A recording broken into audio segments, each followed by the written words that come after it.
Good evening. I'd like to reconvene the public session, and we'll start with the report of actions taken in closed session. Yes, the City Council considered those matters listed on the closed session agenda, and in addition added 2 items related to real property negotiations, and there are no reportable actions. Thank you, John. We'll now have the Pledge of Allegiance led by Councilmember Catherine Ellman and the invocation by Pastor Booth. Please rise. Right hand over your heart.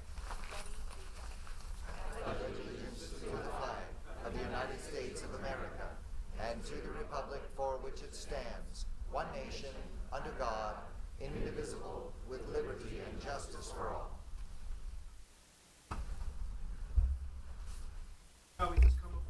We thank you, Lord, for another opportunity to meet and to gather together. Lord, we just lift up our great city, and we thank you, God, for all that you've done and all that you are doing. And Lord, tonight I just pray for our mayor and our city council members for wisdom, and Lord, just a spirit of unity in this place today, God, that you can bring us together, Lord, to be more effective and to accomplish more good in our city and in our state, God. And Lord, we just give it all up to you, Lord. We honor you, God. We thank you, Lord, for what you're doing, and we just give you this meeting and surrender it over to you in Jesus' name. Amen. Amen. Thank you. Thank you, Pastor. Okay, we'll go ahead. We're going to start with our presentations, the Community Spirit Award. Mayor Pro Tem Grunmeyer. Mr. Mayor, is this where we asked to emergency agendize something, or after? We can wait, can't we? You want to add something? I want to add, a vote to take on a taxation measure that Sacramento's doing. Or do you want to add at the end? No, I mean, it depends on what you're intending to do. If what you want to do is agendize that subject and the resolution for the next regular meeting, that you just do at the end normally. Okay, what we'd like to do is send a letter, but... Or Look. They want a resolution. Yeah. Let's go ahead and do it at the end of the meeting, Okay, Kevin. got it. Robin, thank you.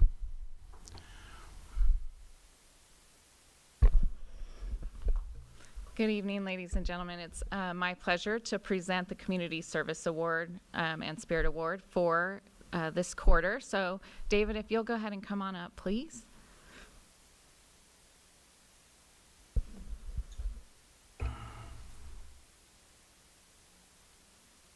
So, as we are assigned the task of figuring out who's going to be selected for community service, there's a lot of different things that each of us think about and take into consideration. And as I thought about the one for this quarter, I actually emailed a staff member and I said, anytime you need a sponsorship, who is willing to just write the check? No questions, no anything, just writes you a check.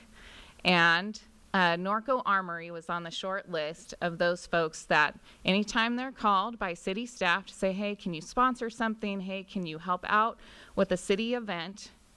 They just write the check. And considering COVID and the pandemic and everything we've been through, it's been a little bit more difficult to find folks that are just going to write the check. And so, ladies and gentlemen, it's my pleasure this evening to introduce you to David, the owner of Norco Armory, and let you know that he has written checks for Day of the Cowboy. He has written checks for the Parade of Lights. He has written checks for a lot of different city-sponsored activities so that we can offer those activities and those events at low cost or no cost to our residents. And it keeps our community together. It keeps our community engaged. And so, ladies and gentlemen, if you would help me in thanking Norco Armory for their support of our community.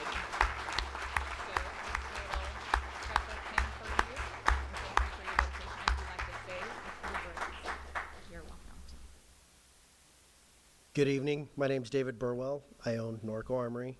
I am a resident of Norco. My children attend school in Norco, and I love this community.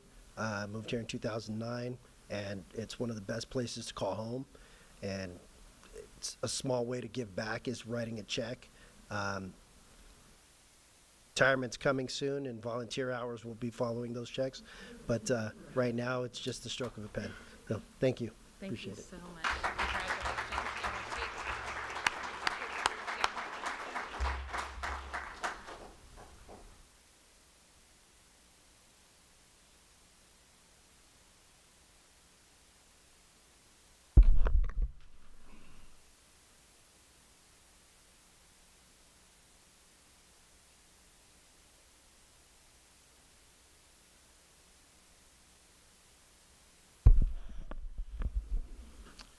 Okay.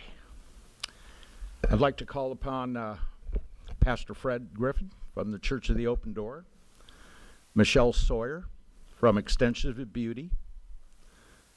Come on. Demetria Barnes from Infinity Beauty Supply.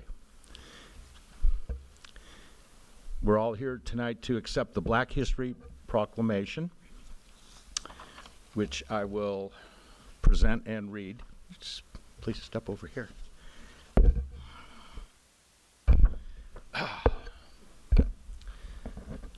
I'm going to go ahead and skip all the whereases, if you don't mind.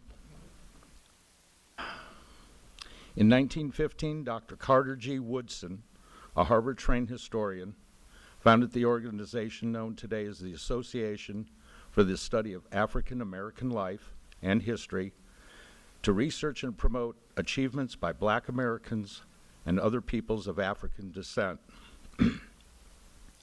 And in 1926, Dr. Carter G. Woodson established the Observance of Negro History Week to demonstrate the involvement of African Americans in the development of our American democracy.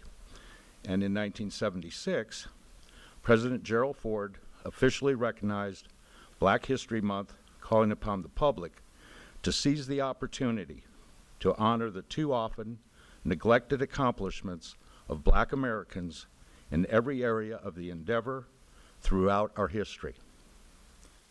And since 1976, every American president has designated February as Black History Month and endorsed a specific theme.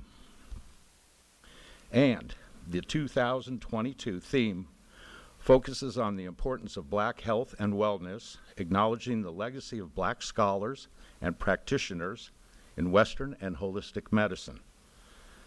And the city of Norco recognizes its local Black history and reflects on the strides we have made to ensure all citizens feel accepted and included. And the city of Norco is a diverse community that is honored to celebrate the history and the legacies of African Americans who have contributed to the economic, cultural, spiritual, and political development of our city, state, and country. Now, therefore, I, Greg Newton, Mayor of the City of Norco, on behalf of the City Council, do proclaim February 2022 as Black History Month.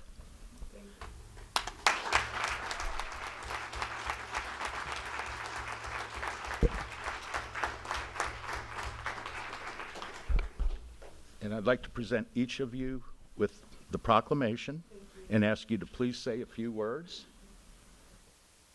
And you two, would you hand one to Fred, please? And if you'd like to go first before Fred, because I know he'll... Mask off or on? Okay. Your choice. Sorry. Hi, I'm here on behalf of Infinity Beauty Supply. Thank you for having us. It's a pleasure for us to be here in the community. And if you haven't been by our store, please come and check us out. We are a diverse store. We carry hair products and hair extensions for men, women of all ethnicities. So thank you for having us.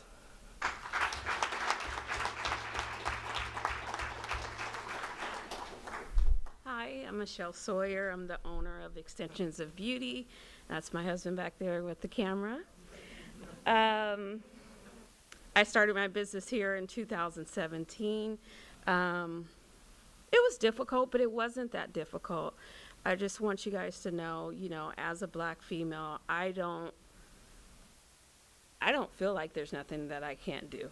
I feel like I can do anything I want to do. It might be a little bit harder, but it's not impossible. And whatever things come at me, I actually use that energy to push me to go forward. So in the hair industry, it was a little difficult with COVID because we couldn't work, even if we wanted to. But with that, got creative, and now I have an online store. So even with COVID and everything, I get orders from New York, Connecticut, and so I do sell, I do all hair types. So when the council member, when she came in, I'm sure she might not have been expecting who was sitting in my chair, but I do all hair types, all extensions. I do cancer patients, I do alopecia. So I do more specialized work with the hair extensions. But thank you for your time. I just want to tell you a little bit, and I'm just right up the street. I used to be next to Bob and Karen, but they moved to Tennessee. Not to mention that you had one of the best grand openings. Oh, The- yeah. The mayor pro tem and Oh, myself. my God. You guys have me crying and I cussing. know. But thank you. I do appreciate it. Just stay up here. Okay. Well, first of all, I want to say it's an honor and a privilege. I've been in Norco for over 10 years. I think it's okay that I represent the black clergy in Norco. I have always felt welcome in this city. I love this city. And I would like to say to the Honorable Greg Newton and the councilmen and women, I want to say thank you for what you have done and what you're doing. It is life-changing, and I feel like I'm at the Oscars. I have to think so many. So I'm just going to just up my heart, and if you guys just bear with me for a second, I just want to say, the city, Norco. I want to thank you for taking this time to establish a Black History Month. The city observant all national holidays. This is sending a message to the world that Norco, California is a city, A, that is inclusive, B, that embrace all races and cultures, and adding additional richness to this city. And I just want to say to the city, this is one of the best cities if anybody could ever want to be a part of. And that being said, I've often wondered, and maybe you have wondered, why is February the month of they choose to for Black History Month? Well, Abraham Lincoln freed the slaves in 1865, and his birthday is February the 12th. And so they honored him because of what he had done. And I just want to say, Mayor, and to the city councilmen, the police chiefs, the city planners, the city lawyers, I just want to say thank you, I love you, and thank you for giving me an opportunity to be here.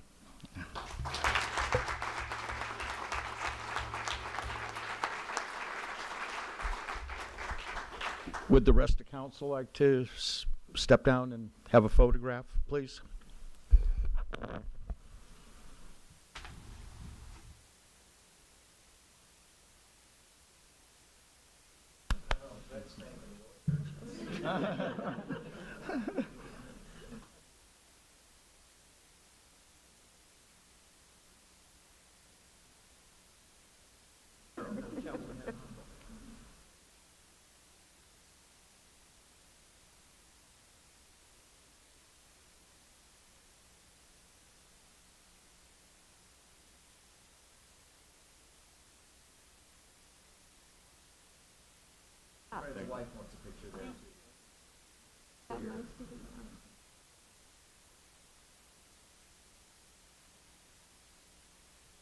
Thank Thank you. you once again. Thank you.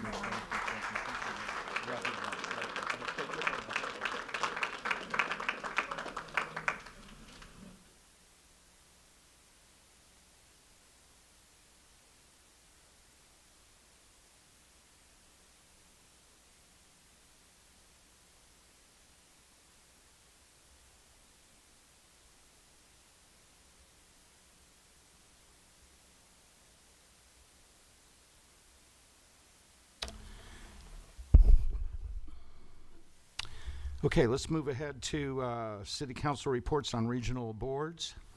I'm going to start with Mayor Pro Tem. Nothing to report.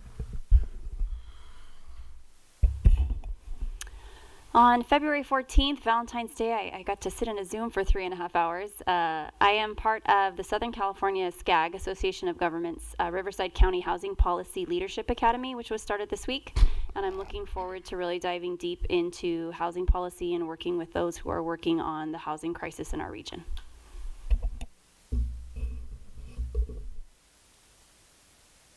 I'll let Ted talk a little bit about the status of our Gold Star family. I had a very good meeting with Norco College President Monica Green, and I was not aware of the fact that they have a very aggressive program to house homeless students, and they have housed a lot of students, and so I was really, really pleased to hear that. They've begun their classes this week. They're sort of a hybrid between online and some class actual class time, but I was really impressed by their homeless program. The Cal City's Revenue and Taxation Committee, I caught the tail end of it. I was at another meeting and I couldn't get there, but we were able to, I'd already sent in what I thought we needed to work on. This is actually a very important statewide committee that has representatives from every city, literally in the state of California. And one of the key issues for me, and the reason I shifted from another committee to this one, is there's been a change in the taxation system in terms of the large distribution centers. So I won't mention the city's name, but for example, if you have an Amazon center in your city, they're trying to get people to put Amazon centers in all the cities. Well, it used to be, because we took on the trucks and we took on the impacts of those, there was a more even disbursement of the taxes that would come from the sales out of those distribution centers. What's occurred is that they are giving only the tax money to the city where the not entirely, but in the city where that distribution center sits. In the meantime, we're taking all the trucks, we're taking the road problems, we're taking those sort of things. And there are some cities that are getting a yearly windfall of $40 million a year, while all of us who have really tried to be, manage the city to the best of our ability and maybe said no to some of these distribution centers, we are taking on those different those sorts of things. One of the things that we're very interested in is, a lot of people think Norco's building distribution centers. We are not. We're building manufacturing centers that we very carefully limit the number of truck bays so that they can't run multiple trucks out of any of the buildings being built in the city of Norco. And there was a lot of interest because a lot of cities weren't aware of the fact, whoa, you can do that. You can focus on delivery trucks from UPS. You can focus on manufacturing. And they were very surprised that you could actually do that. So I have to hand it to council, and particularly I have to give kudos to the mayor, because he's the one that really taught me how to sort of control the difference between a manufacturing center and a distribution center, and I was able to share that with multiple cities throughout the state of California. And that's it. Thank you very much. All right. Kevin was busy on February 7th because he was at the Riverside conservation thing. Their meeting ran over, so I kind of covered for him until he got back out of that on the WRCOG meeting. But on I'm there as the One Water, One Watershed, and the Santa Ana River Water Authority representative, and we discussed the issues that are going on up there with the other cities, just so you know that. Following that, and Kevin alerted to it, I'm the chairman of the Ingalls Park Veterans Executive Committee meeting. We're going to have our Gold Star Family Monument there. Question is, it's in Tennessee, and it's in Tennessee. There's some issues with it coming over here. It's like anything else, whether it's a COVID, whether it's transportation or anything that's going on. It should have been here. last fall. It should have been here in January. I'll be honest with you, it's getting frustrating, but that's what we deal with on the transportation in this whole mess right here we're dealing with. And in the back east, they had snowstorms, they had everything else, and we're just stuck. We'll get it here because we paid for it. So we'll get it here. So, but anyway. I'm also on the Riverside County Transportation Commission committee meeting. Please keep track and watch for those alerts that you see in the newspaper. I know Kelly's very good about posting them here. The 91, the 15, all this construction's continue. It's going to go on. It's going to be going on for over a year. So just, it's when it gets done, you'll appreciate it, but it's going to take time. They're also doing alerts on the Hamner Bridge also. Construction changes. We've had the winds, stuff that's stalled some of this. But just be careful, the guys, especially if you travel at night out there. It is dangerous. Next was the Riverside Transit Agency. This is the one where we're local. And we had somebody from UCR's, I didn't know this existed. They have a bike club there that all the students get together and they trade bikes and they work on their bikes. And the biggest thing with the buses is the buses only have spots on it for 2 bikes. So well, guess what we did? We said, we're going to send this back to the Riverside Transit Agency and go, let's see if we can get they make a 3-bike rack. So if anything else, we're going to try to get, the big push is to get people to use their bikes and transfer. And since even in our little city, we get so much for funds, state funds for our trails and our bikes. So let's see if we can get a rack of 3 on the buses to get these commuters, especially with the college when it reopens. Some of our students like the bike, so that would be a good thing. To the family, I met today with Todd Shank there. We met with the engineer. Again, we're going to try to get the landscaping up so we don't have that washout hill on as you go out to the memorial. And tomorrow, I represent our city along with the other people in this area. My area goes all the way from Lake Matthews up into Eastvale and Harupa Valley. We're District 2 flood control projects. I know Sam's sitting back there, and they sent some projects in for the city of Norco. I can't be biased, but we approved the projects for the next 5 years for the flood control in this area, where everything. And I see Dick sitting there, and he's the one that got me going on this thing years ago. So I appreciate that, Dick, that you got me on this board. So thank you.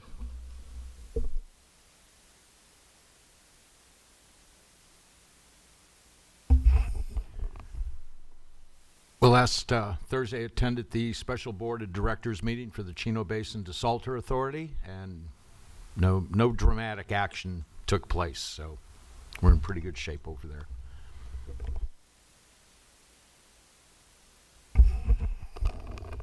Okay, let's move to the consent calendar. Dana, city clerk, please. All items listed under the consent calendar are considered to be routine and may be enacted by one motion. Prior to the motion to consider any action by the presiding governmental body, any public comments on any of the consent items will be heard.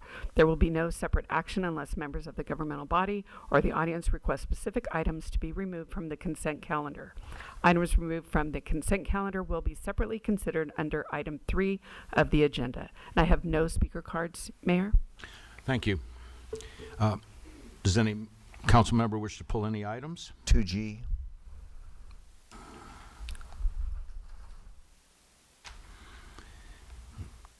Okay, I'll ask for a motion to approve the rest of the consent Motion calendar. to approve the remainder.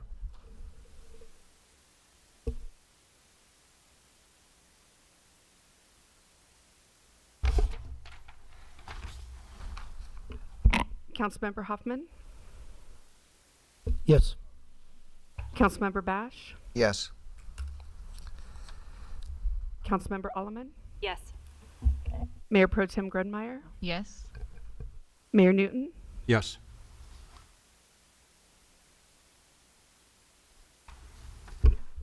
sorry, Neil, and motion has carried. And this is our new voting system. Okay. Oh, You'll see. that's colorful. And Like it'll that. show who's moved, motioned, and second, and then your votes.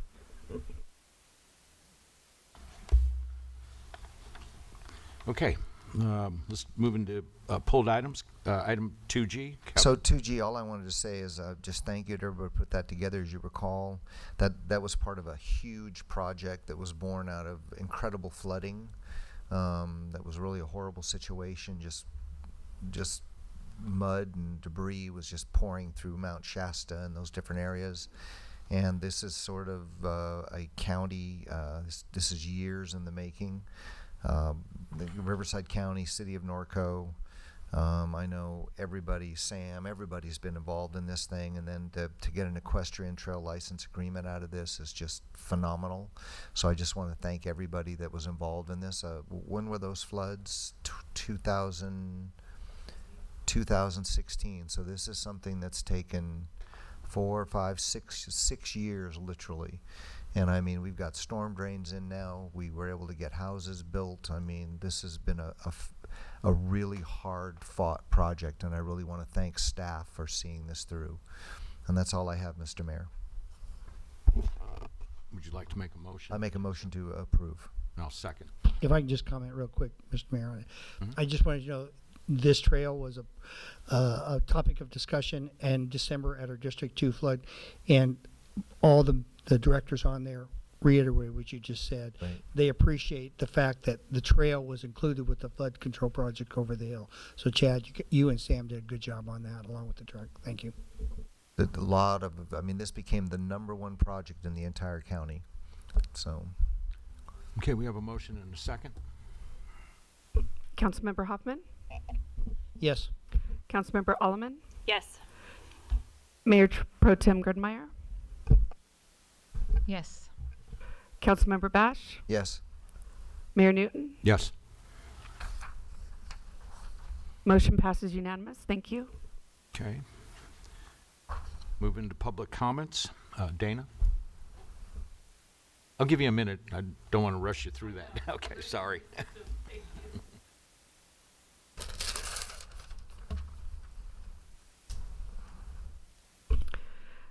This is the time when persons wishing to address the presiding governmental body regarding matters not on the agenda may be heard. Please submit a speaker card to the meeting clerk, which is myself. Please limit comments to 3 minutes or less. The Ralph M. Brown Act limits the governmental body's ability to respond to comments on non-agendized matters at the time such comments are made. The governmental body shall not discuss or act relative to any general public comment. The first speaker card is Richard McGregor.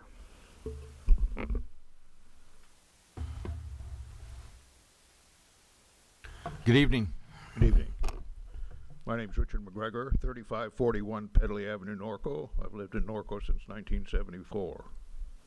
I'm here to file a complaint against waste management, or as I call them, waste mismanagement.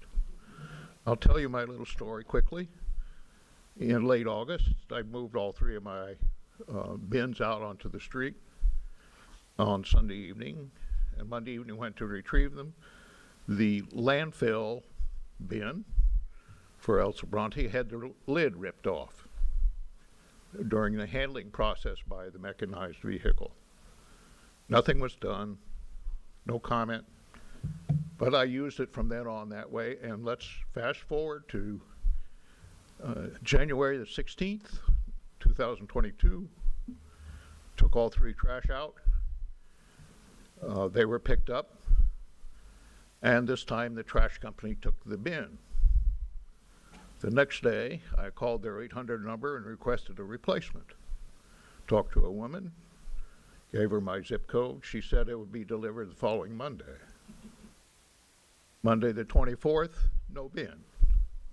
So I called on the 25th, the 800 number, got a man, told him this was my second call. And the zip code, he told me again, the bin would be replaced the following Monday. On the 31st of January, nothing showed up. This time I called on the 2nd of February. I gave him an extra day. Got the 3rd person, same result. They couldn't tell that for the past 2 weeks they hadn't performed. So again, they were told that I'm going to get the bin now on the 7th of February. And this next call went into them on the 10th of February because it still hadn't arrived. Now it's been a month. Haven't any household garbage disposal. Fortunately, my neighbors across the street will allow me to use their bin to get rid of my trash.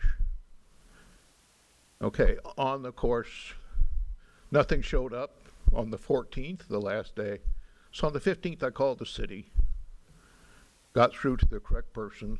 They called it some person down in the Corona facility, and by 2:30, their bin arrived. It was sent by a very nice young man who hadn't been briefed at all. He didn't even know which bin we needed. He had several in his pickup. And he hadn't been told, of course, that we have now been waiting for over a month. There's absolutely no communication clearly between the people who answer the phone, wherever in the world they are, and their computer and the functioning of waste mismanagement. Now, I would ask the city council here to instruct the city manager and the city attorney to draft a letter to Waste Management threatening with termination unless they do a number of things. One, they determine why it took a month to get an action, and it took intervening action by the city in order to get it. Two, what are they doing to remedy the situation so it doesn't happen again to some other citizen of the city of Norco? Three, that they, on a quarterly basis, provide a written document to the city of Norco on how many requests have come into their 800 number from Norco. Since it's sorted by zip code, it's very easy for them by computer to tell how many calls came from Norco and how many days it took for these to be resolved. And any of them that took any more than 10 or 12 calendar days, what are they doing about it? A, who in their management chain is responsible to see that requests are carried out?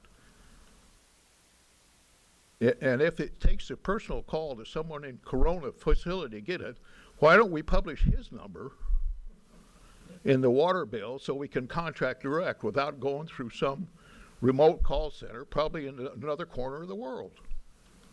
Dick, I'm going to have to... Inexcusable type performance. We do have those processes in place, but thank you, and we'll certainly take note of this. I have another thing, too, with waste management. Real briefly. Real briefly. Okay, it's manure bins. I happen to live on the non-trail side of the street, so they have a choice of putting a bin in front of my house. Their current technique is they put a bin in front of my house every single day of the week. It sits there from 9 a.m. in the morning until 4:30 or 5 in the afternoon. Now, 2 of those bins come from my neighbor directly to the south. They have a paved area in front of their house that's 82 feet long and 20 feet deep. Why don't they put their bins in their yard? Okay. It is just unacceptable performance on this company, and I hope this council will do something about it. They will. We will. Thank you, Dick. Chad, you got all that? Next speaker is Don Kramer.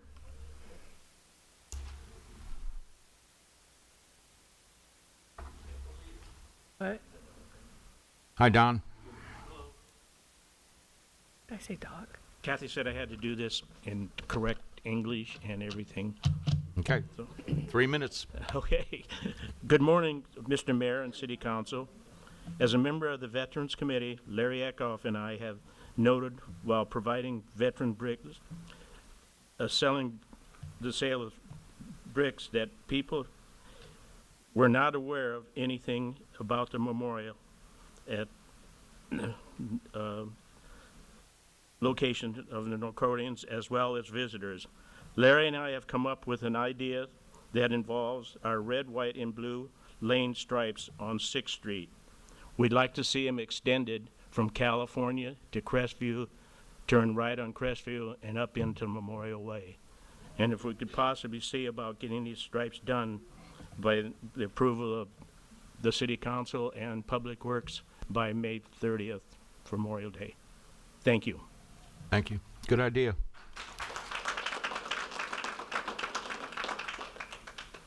Andy, you'll look into that with Chad, please? Okay, good. Yep. Next speaker is Sue Bacon.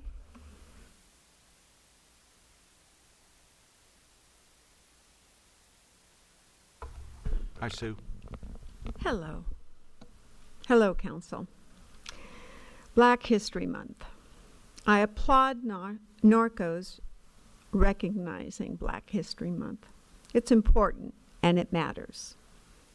It is one of those moments when we need to look back and remember what this country has done and how far we have come to correct the atrocities of the past. Though divided, our country fought a war, and we won to end slavery. Through the civil rights movement, segregation ended, voting was now for all, and much more. Affirmative action leveled the ground for hiring and college admissions. Then there is Oprah Winfrey, Whoopi Goldberg, Cicely Tyson, who opened the door to many in the entertainment industry. CeCe Winans, Diana Ross, Michael Jackson, and Prince opened the music world for many to follow. Harris Faulkner, Candace Owens, Larry Elder, Donna Brazile can be seen most nights on news and social media. Then there's the world of politics. Wow, we have mayors, governors, in Congress, senators. We've had a president and now a vice president. But most important, we have a city manager. In sports and in business, there are entrepreneurs. We have the world of medicine that has been opened up. And in church, pastors. Some I watch on TV every morning. Is there more to do? Always. It's never enough. But it won't be done by dividing, rewriting history, blaming the past that is now long gone. It is by continuing to move forward. Learning from the past is important, but don't stay there. Where we see ignorance, teach, don't divide. And always remember what Martin Luther King lived and died for. We want our character, not our color, to matter. Thank you. Thank you, Sue. Our next speaker is Sergeant Eckhoff.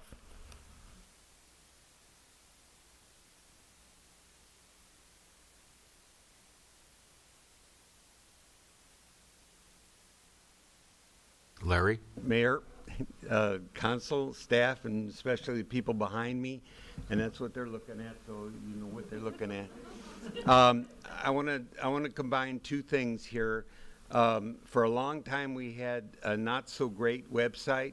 Now I think we've got an especially great website.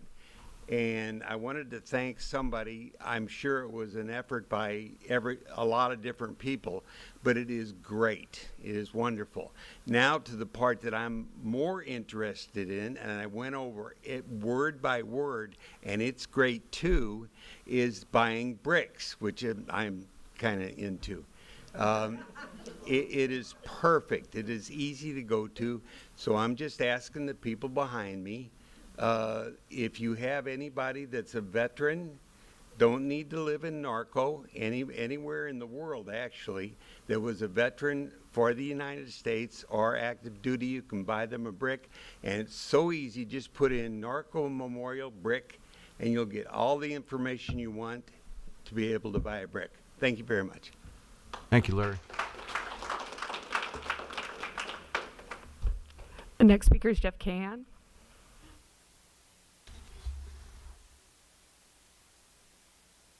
Evening, Jeff. Good evening, Mr. Mayor and Council. This is serendipitous that I'm going to combine a little bit of Sue and Larry in what I was going to say. History. We've been talking about history. 451 days from now. Does anybody know what that is? I'll give you a hint. May 13th, 2023 will be Norco's 100th birthday. I would recommend, Mr. Mayor, I would love to see a committee formed as a member of the 50th birthday committee back in 2014. It was a great event. We were able to celebrate Norco's 50th birthday of incorporation. Next year we have our 100th birthday of our grand opening with just all the festivities that they had when they announced Norco to the world. So I would look forward to seeing that committee. So that was the history part. Now the brick part, it just turns out, hopefully you all see every week the communication that the city puts out, and this last week certainly there was another announcement about time to buy a brick. Larry just mentioned that. If you happen to notice, if you look at the picture, there's some bricks kind of close up, and there's some pictures in that particular photo that was used as advertisement. That particular photo happened to be my wife's grandparents. And so that was a very nice surprise. I showed that to Lisa's mom and said, hey, here's your parents being advertised as our brick program. The other reason why I bring that up, though, is just off to the left of that picture, you'll see the brick. All you see is the last three letters, OTT. And that brick belongs to Carl Scott, and that is my wife's father. And he passed away 27 days ago. So Norco has lost a 75-year-old veteran. He was a 22-year resident. And I would respectfully ask Mr. Mayor if you could honor my wife's family by closing tonight's meeting in honor of Carl Scott. Thank you. Thank you, Jeff. The next speaker is Bonnie Slager.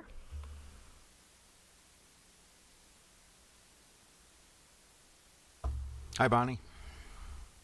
Good evening, everybody. The new white fencing looks nice and all that, but there's always a but, isn't there?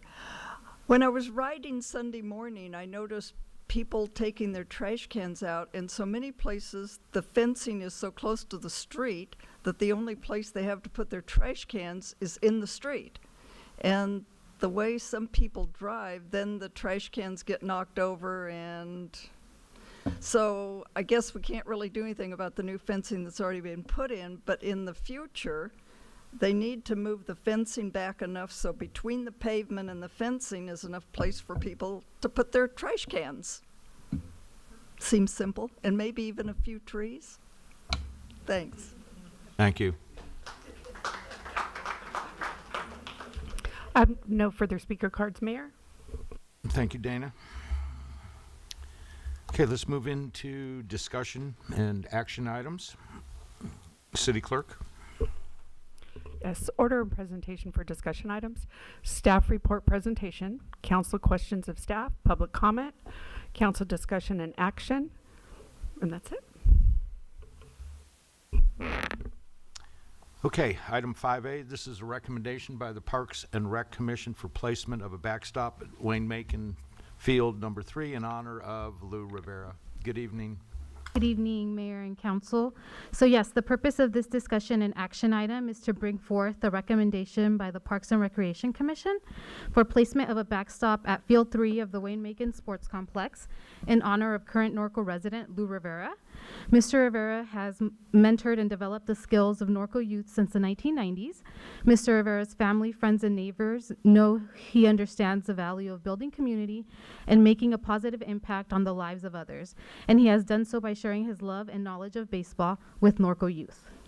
The Department of Community Services received a park and public asset dedication application along with a resident petition from Norco Little League Vice President Alicia Cison on behalf of the 2021-2022 Norco Little League Board of Directors.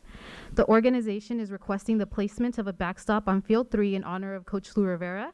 The names and addresses of Norco residents listed on the submitted petition have been verified by staff through the utility billing function of the New World software to ensure the information listed on the petition corresponds to the name of the individual listed for the utility account of each address. The Parks and Recreation Commission reviewed this request at the February 7th, 2022 meeting and determined Mr. Rivera's efforts, unwavering volunteerism, and dedication to Norco youth are worthy of this request. The Parks and Recreation Commission unanimously voted to recommend the approval of the placement of a backstop on Wayne Macon Field 3 in honor of Lou Rivera. However, the commission did request the backstop color must be green to remain consistent with the color of the designated field. If approved, the proposed backstop will read, Coach Lou Rivera, Field Dedicated 2022. Norco Little League would like to unveil a temporary backstop at their upcoming 2022 opening day ceremonies scheduled for March 12th. Due to the current supply chain issues, the permanent backstop will be installed once received in approximately 6 months. Approval of this request will have no financial impact to the general fund, as the padded backstop will be purchased, installed, and maintained by Norco Little League. Any future repairs will also be the responsibility of Norco Little League, as it is outlined in the public facility asset policy. That's all I have at this time. I'll take any questions. Council have any questions of staff? Mr. Mayor, just real quick. Alejandro, how many fields are there that are used by Little League? 3 fields. 3 fields? Yes. Okay. And the other fields are for softball? Yes, sir. Okay. So how many of those the other existing fields have a name for somebody at this point? This would be the last field that has not been dedicated. Okay, so this is the only field that hasn't been. Yes. That's what I'm just trying to get Yes. at. Okay. Any other questions? No, that's it. Thank you. Thank you. Dana, any public comment? I have no public comments on this item. Okay. Good report. You did very well. Bring it back to council discussion and action. So Lou's a friend of mine, and I 100% support this. I think it's a great idea. I mean, he's an amazing person, and I mean, I will bet you anything he's touched thousands of lives, and he certainly doesn't do it for the money. So I think this is a fantastic idea. I mean, I can't believe we overlooked him. Catherine? As a council member, I love it when our community comes together to recognize our unsung heroes. So thank you for the report. Thank you for the letter that was sent in and for all the signatures, for everyone that signed. And, thank you for the volunteerism and dedication, and I'll be pleased to vote for this. Robin? I'm also in support, and I am super excited that the policy's been changed, that we can recognize people before they pass away, so they know that they're appreciated. So I'm so thankful for that change, and I think it's a great idea. This is exciting because I just was watching before the council meeting the high school game. And by the way, they beat Oak Hill by 16-0 today. So when you see the number of kids that are going through our high school program, and that a lot of them started in Lou's program up there, hitting and stuff like that. And that's one of the reasons consistently that our high school has always had a good baseball team, even though our other council member back when, Kevin, did you play in the 1600s? Is that right, when you played baseball? No, Kevin actually did very well. He was on. The ball was square. Yeah, I know. And yeah, but I wore a hat just like the hat he's wearing right there. Yeah. That young man. Did you really? Yeah. So it's really robbed. exciting that I concur that this is a good thing. Yeah. Just think back a few years, Kevin, when we had that neighborhood discussion with Lou and how the whole neighborhood came out to support him. Yep. That was the first showing at that time. Certainly in support of this. This may be the only baseball that we see this year. So I'll make a motion to go ahead and approve this recommendation. Second.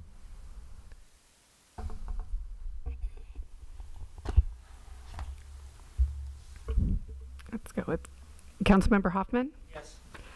Councilmember Bash. Yes. Councilmember Alleman. Yes. Mayor Pro Tem Grummeyer. Yes. Mayor Newton. Yes. Motion carried. Just as a side note, it was announced a couple weeks ago that the Norco High School field will be getting their lights in the fall. So brand new lights. Whoop. We will see you there. Yep.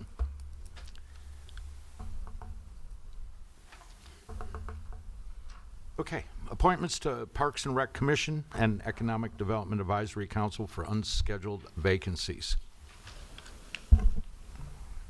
Good evening, Mayor and City Council. I'm Dana Rowe, the City Clerk. Tonight before you, we have the vacancies of 2 unscheduled positions on our boards and commissions. The first one is our Economic Development Advisory Council. We have 1 unscheduled vacancy. And Parks and Recreation Commission, we have also 1 unscheduled vacancy. Minimum requirements per our municipal code, chapter 2.22040, you must be a citizen of the United States, be a permanent resident of the city, be at least 18 years of age, take and file with the city clerk the oath required by section 36507 of the California Government Code, and no felony convictions. Recruitment. Public notice was released by the City Clerk's Office on January 11, 2022. Application deadline was February 6, 2022. A total of 18 applications were received. The process this evening will be the applicants will have up to 3 minutes to speak on their behalf if they choose. The Mayor and City Council will make appointments to the Economic Development Advisory Council and Parks and Recreation Commission by ballot selection. City Clerk will review the votes and announce the appointments effective immediately. Are there any questions by council? I have a question. Yes. I'm a little concerned about the appointments for the economic, for EDAC. Okay. That, unless I've missed something, there were no specific applications made for that commission or committee. No, what we did is we sent out an email to the applications that we have on file, because I am keeping them for 1 year. And we asked those applicants that we did have filed that had applied for other positions in the past if they would consider applying for EDAC. And we did. Those that are on the list are the ones that replied that they do want to be considered for the EDAC committee. Okay. But none specifically None to specific. that. Okay. That's it. Thank you. Thank you.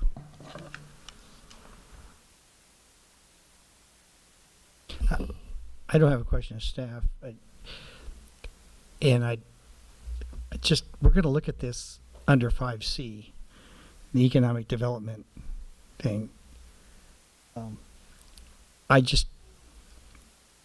Seems like we have a hard time filling that position all the time.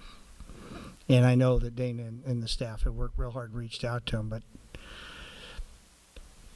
I'm just trying to think I wish this was held after we talked about 5C rather than before, but it's the way the agenda. That's another thing is on the EDAC position.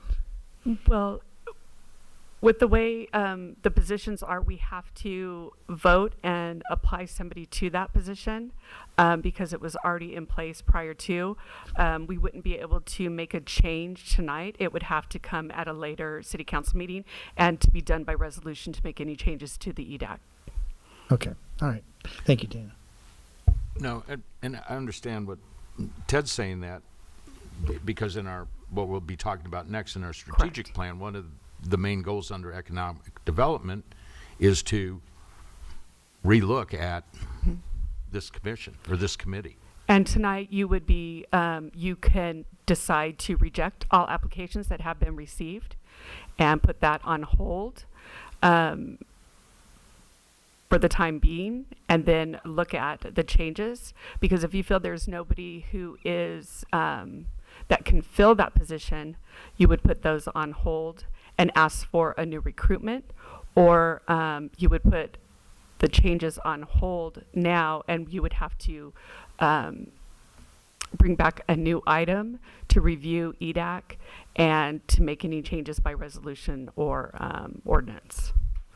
So tonight, you really, and John, if I'm incorrect, because this position is an open position, it is vacant, you've received applications, you need to review the applications and make the determination if they are qualified to sit in this position or if they are not. So that's the position where we are right now. And then when we get to 5C for the strategic plan, if you want to put a hold on EDAC as a whole to be reviewed and restructured, then that would be something we would have to come back at a different time. If I understand, I'm trying to It's two follow you, but it seems to me that always the council has the option not to appoint anybody at this point. Correct. So that if you want to not appoint anyone to EDAC tonight, reject all the applicants, to re-advertise, and then you can consider in the strategic plan what you want to do with EVAC on a go-forward basis, but there's no obligation to do something tonight. Is that what you said? Yes. Okay. Okay. Let's move forward, Dana. Okay. So I will be, No other comments? Okay. we have public comment, and the first is Catherine Grossman.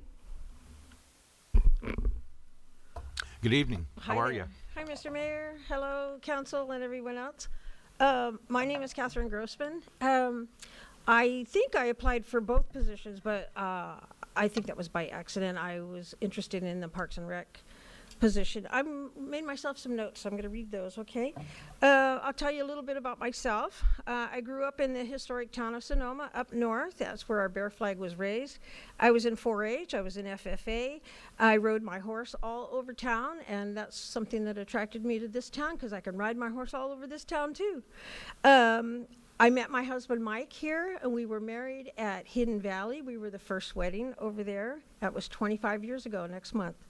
My daughter went to Norco schools, and we eventually moved over here in 2015. We've been here for going on 17 years. We own 5 horses. I shouldn't have that many, but, you know, Norco makes it real easy. We love to either ride out the back gate to the local trails, or we can take our trailer, go down to Hidden Valley. There's so many things to do around here.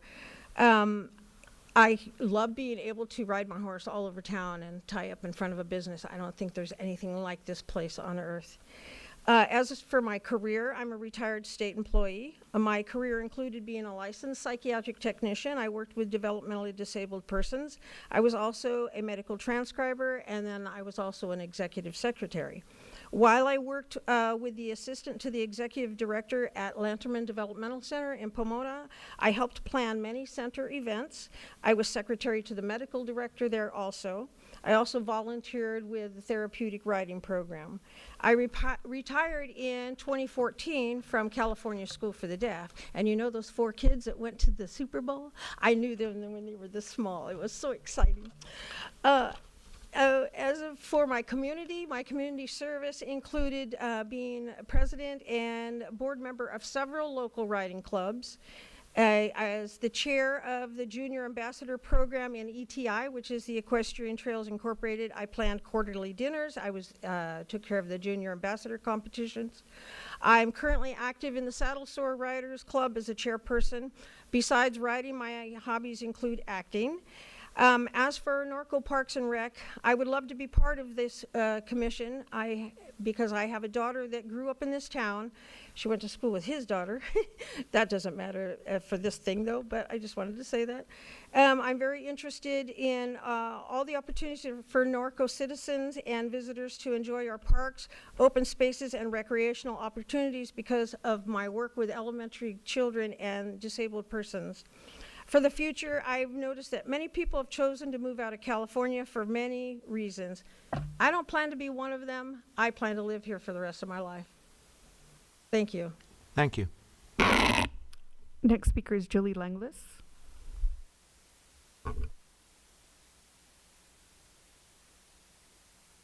Good evening. Good evening. Thank you. My name is Julie Langlois, and I'm a resident of Norco for 22 years. In fact, my husband and I went on a date to the Norco Fair, and that's what made us decide to buy a home here and raise our family here. Sorry, I get nervous. We've done that. We have 4 kiddos that 3 at Norco High, 2 will be graduating, and 1 at Norco Intermediate. I was a school teacher for 7 years, and then I decided to stay home and raise my kiddos. Recently, I'd gone back to subbing, and I've started a small business doing concessions at rodeos, festivals, and fairs. For volunteering, I have volunteered on many PTAs, and team mom for Little League and basketball and soccer, and volunteered for the Norco Fair Committee and did the Family Fun Day for a few years. Like Pastor Fred, I love Norco, and I love the tradition and the lifestyle here. And as I'm getting older, my kids are getting older, we start to see it come full circle. One of our favorites is Riley's Gym, having our kids go through the basketball program there. And now we see those same families and the same kiddos going round 3 at CIF on Friday. So it's really fun to just be involved and see the community grow. Other traditions that we've always been fond of at Parks and Recs are the Easter egg hunt, the concert in the park, Day of the Cowboy. And most recently, one of my favorite events that they added during COVID was the tailgate, the movie tailgate that I thought was, Norco could use more tailgates. As far as acting on the Parks and Rec Commission, I think it would be important to work well with staff, to help staff and support their projects and their events. Be a liaison between the community and the city. And I guess my things that are important to myself would be like continuing with the well-maintained facilities that we already have, the safety at all our facilities, and that they're well utilized. And we know that's true through our city events, our local organizations, and even large-scale events. I haven't volunteered in a few years, and I wanted to get back out there, and I thought this would be a good match. Thank you. Thank you. Our next speaker is Amy Murrow.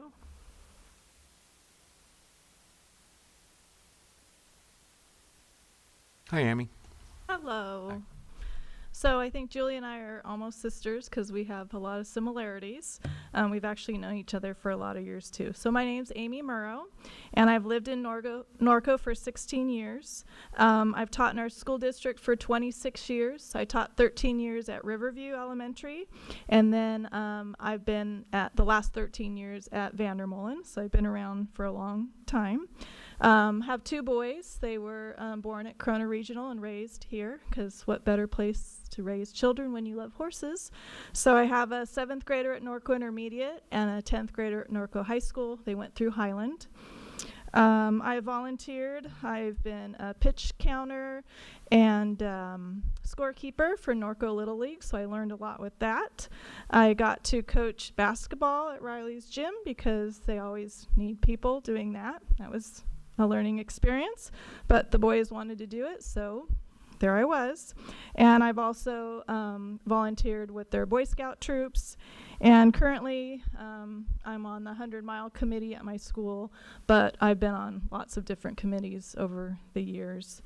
So I think I'm a good fit for the Parks and Rec Commission because I'm a parent here, a homeowner, a teacher.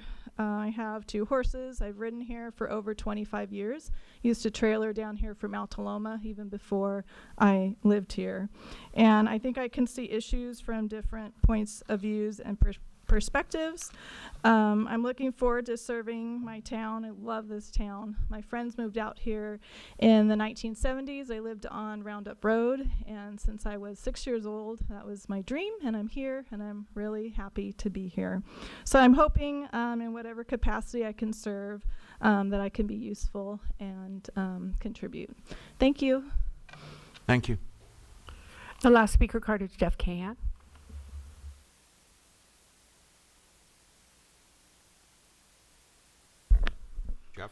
Good evening, Mr. Mayor and Council. I think my best qualification for being appointed to the Parks and Rec Commission is I've had 7 years of experience as a Parks and Rec Commissioner. Now, just to give you a quick history lesson, back in 2012 when I first applied, I was an unknown quantity. There were a couple of other applicants that were friends of a couple of the council members, so naturally they voted for people that they knew. Kathy and Berwin did not know me, so they did not vote for me. I got 2 votes from Herb and Harvey, Herb Higgins and Harvey Sullivan, so it was 2-2, and it was up to the mayor. Kevin at the time, to decide who to pick. And I was at the meeting, like I am tonight, like these other applicants are tonight. And Kevin's decision on that evening was, I'm going to go with the guy that showed up. And I made a promise to Kevin that I would show up. And hopefully, you remember, for 7, 8, 10 years, I would not quit unless I had a life-threatening illness. And guess what? I ended up having a life-threatening illness, so I had to quit. Unfortunately, I did have to step down before my term was over. I got my liver transplant last June. I'm great. I'm healthy. I'm back. And I had about 15 months left to serve on my term. And I was a personal friend of Shane Porter. It would be an honor to finish out his 15 months as though they were my 15 months to finish. I think I could say one of the best qualities of knowing me is that I'm a known quantity. On the other hand, some of you that know me know maybe that's not a good thing. I don't know. But if you choose not to reappoint me to the commission, I would understand that you might be interested in getting some new blood, getting some new, very qualified and interested people to become involved in the commission. And if you do, that would be fantastic. I will be more than happy to help them come up to speed, and I will still continue to volunteer and do everything I'm already doing and more. But it would just simply be an honor and a privilege to be reappointed to the seat so I could finish that 15 months of Shane's. Thank you. Thank you, Jeff. I have no further comments, Mayor. Okay.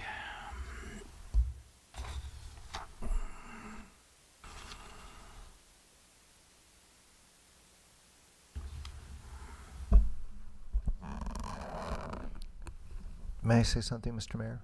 Well, first, if I may, first was thank you, all of you that showed up and spoke, and you don't make it easy. And so I wish all of you the best of luck, and keep trying. Appreciate you coming and writing. That means a lot. Kevin? This is probably the toughest group that I've seen. Just to relay my own personal experience, I served 12 years on the Park and Rec Commission, and I wasn't selected 3 times. And just keep trying. I mean, truthfully, the people that spoke tonight, any one of you could fill any one of these positions. For me, a lot of what happens is I'm trying to think who's on the commission that serves the equestrian aspect, serves the Little League aspect, so for me, I try not to have too much of one thing on the different commissions. Constantly changing. Please come back if you're not selected tonight. Thank you, Mr. Mayor.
It'll just be a few minutes while our city auditors tally the scores.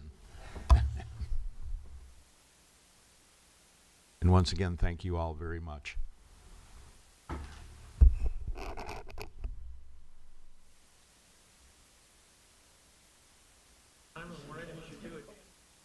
I beg your pardon?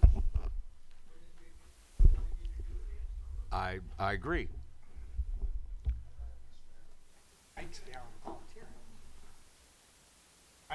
That's the way I took it.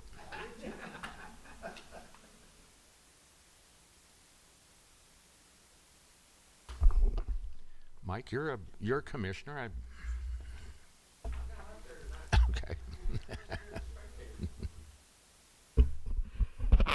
May I have the results? Thank you. And for Parks Recreation Commission appointment will be Catherine Grossman. And then for the Economic Development Advisory Council will be Amy Murrow. Thank you, and thank you all for applying, and please, we will keep your applications on file for 1 year. So anytime a position does come up, I will email you and ask you if you're willing to put your application in for that position. So, and also I know Parks and Rec has a lot of volunteer positions open, so please contact Parks and Rec and see what you can do to help them out. Thank you very much. Thank you. Congratulations. Okay.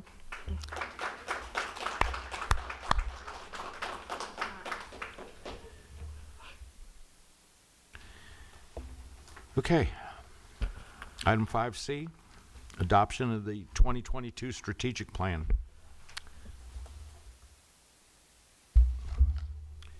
Andy?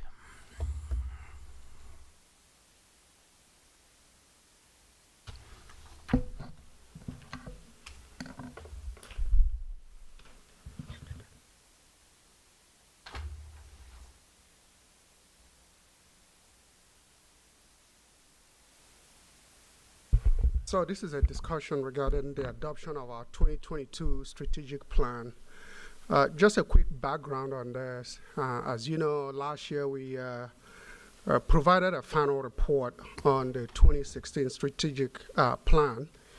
And following that report, we began the process of developing the 2022 strategic plan.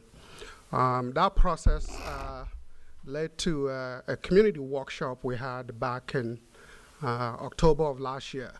And that workshop consisted of council members, city staff, commission members, and members from the community to work on coming up with the strategic priorities for the 2022 strategic plan.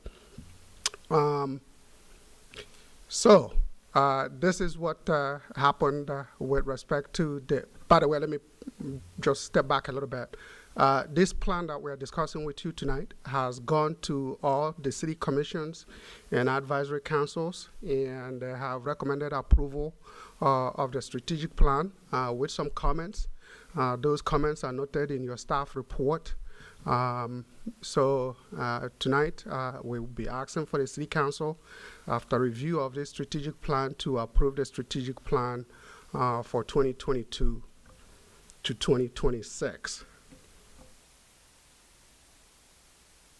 With respect to the strategic plan, one of the things we looked at the community meeting we had back in October was our mission statement.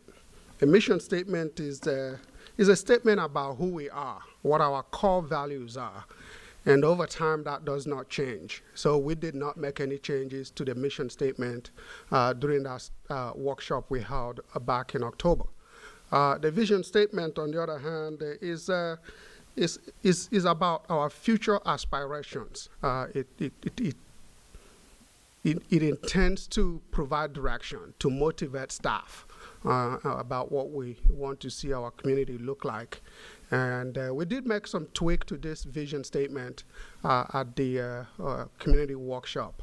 And that basically we included the fact that we are a community that promotes a diverse resident, business, recreation, and animal keeping lifestyle. Again, some minor tweak to the vision statement. During that planning session, we came up with 5 broad strategic priorities to guide us over the next 3 to 4 years.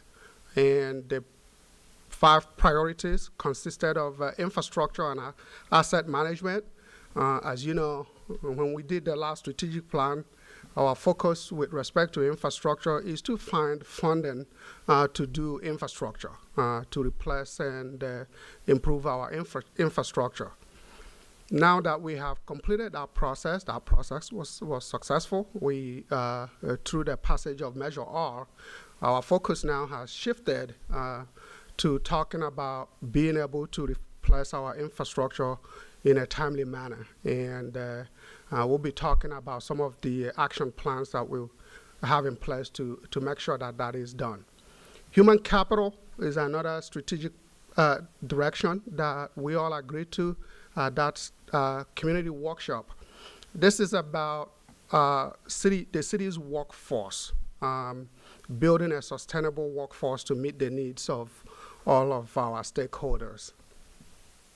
Economic development and financial stability is hard to have a strategic plan that doesn't talk about economic development and financial stability, because those are the core of how our city is able to generate money, manage the money, to provide services to the residents and businesses and all the other stakeholders in the community. And communication and stakeholder experience. This is a continuation of what we had in the last strategic plan dealing with community engagement. It talks about being able to communicate effectively on a consistent basis with our residents, and there are several action plans that we have in place to achieve that. And then public health and safety. Again, this is a strategic direction that you will see in almost all city strategic plans.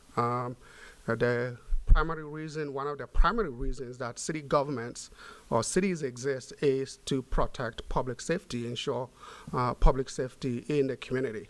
But in the year or the 2 years that we now have had the pandemic, part of that has also shifted to include wellness for our community members.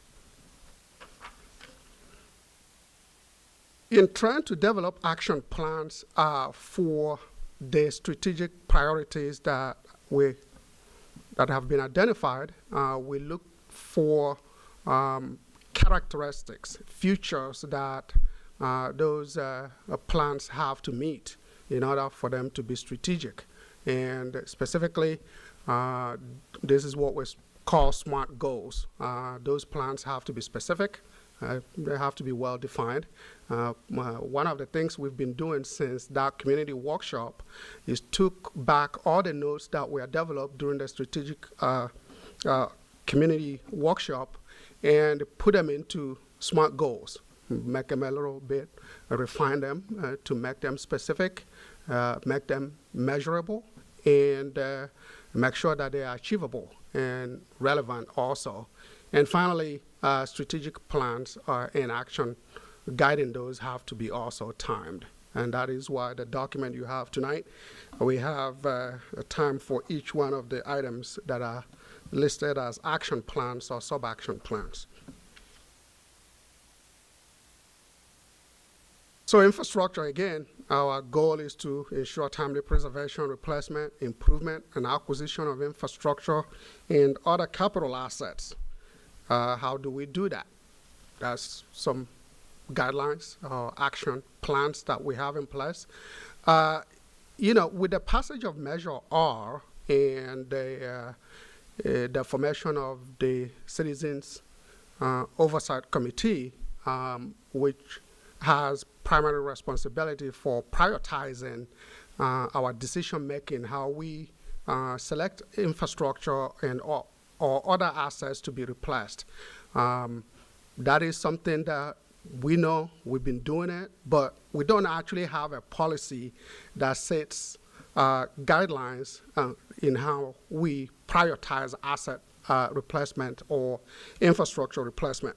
So one of the things we are looking to do is to develop policy and criteria to prioritize the management of infrastructure and other capital assets.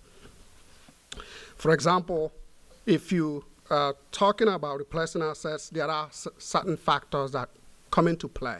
For example, how does that asset replacement contribute to service delivery? How does it impact public safety? How does it impact economic development? Is it an item that if we don't replace it, we incur significant liability? So there are a number of factors that go into that decision-making process, and these factors have to be considered in terms of prioritizing the replacement of assets and infrastructure. And once we do that, we use those criteria to develop our capital improvement program budget, and then prioritize the allocation of funds for infrastructure and other asset replacement. One of the things we want to do here as a sub-action plan is 1.4. We want to update our asset management database. Just it's something that we're doing, but we want to make sure that is always current, because that is the base of information that we need in order to do some of this prioritization, go through this prioritization process.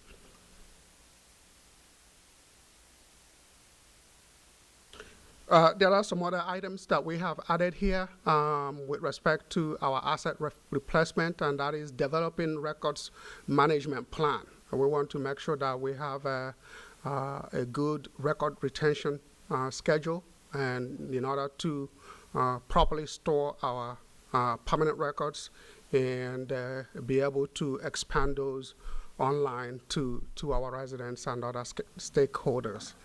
One of the things that the City Council has made a priority for a number of years now, that we continue to look at and review every year, is to evaluate alternative processes for handling and disposal of manure. That's still a strategic, an action plan as part of our infrastructure and asset management.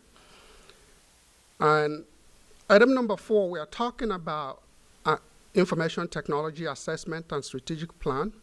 We are currently going through that process, and that process, when it's complete, will have a number of recommendations with respect to how we manage and replace our information technology infrastructure and asset. That, of course, is very important in order for us to deliver services to our residents. So what we are doing here is incorporating that document, which will be coming back to you at a later date, incorporating it into our city overall strategic plan.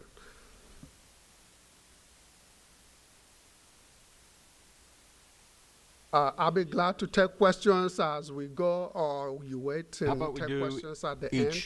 Is up. Each goal, so. Okay, so that would that work completes out? Infrastructure, I believe. Right. Okay, so we can take questions on that. Okay, so question on goal 1. And this is on goal 1, number 3, on your action plans, Andy. You got to evaluate alternative process for handling and disposal of manure. I'm a little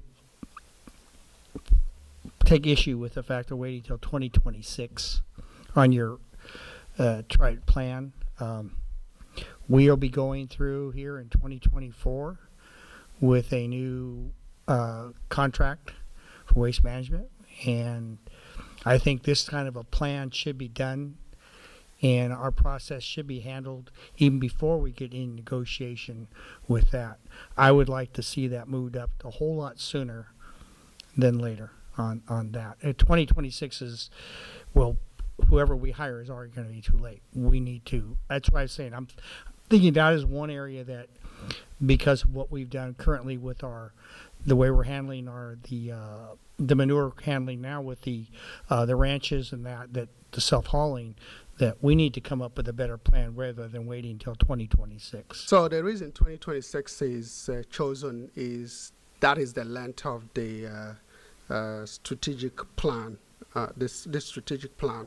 The issue itself is something we are looking at basically every year on an ongoing basis.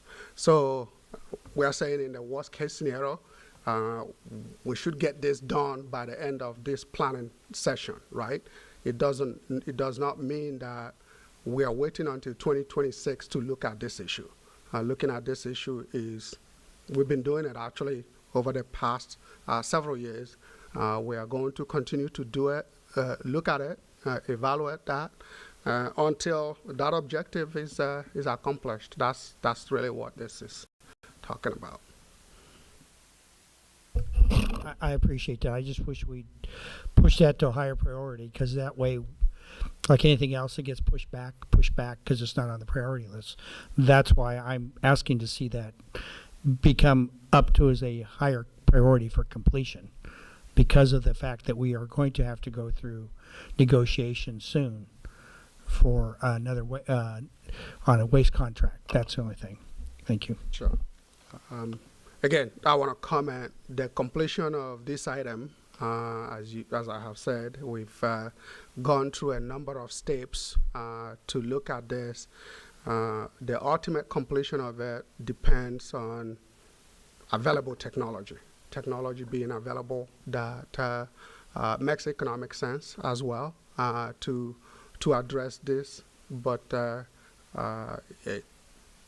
again, if City Council desires, we can put it to 2022 and put it to 2023, 2024, 2025 until it's achieved.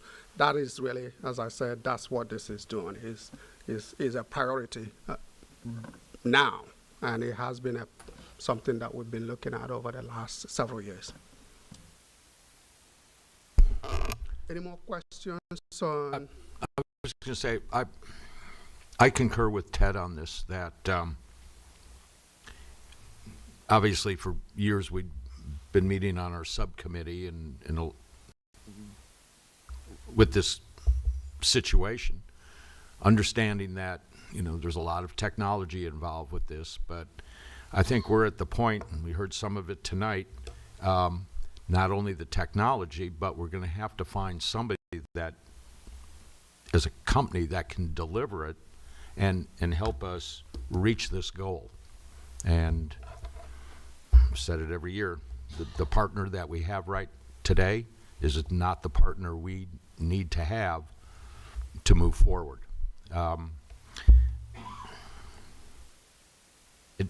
I'd like to see this marked at least as a goal every year. It's just that, you know, we're setting aside, you know, the self-haul issue, we got that pushed to the side. We haven't really dealt with the ranches, that whole situation, and we don't have the right partner. And I think it needs to be in front of us every year to try to achieve that goal.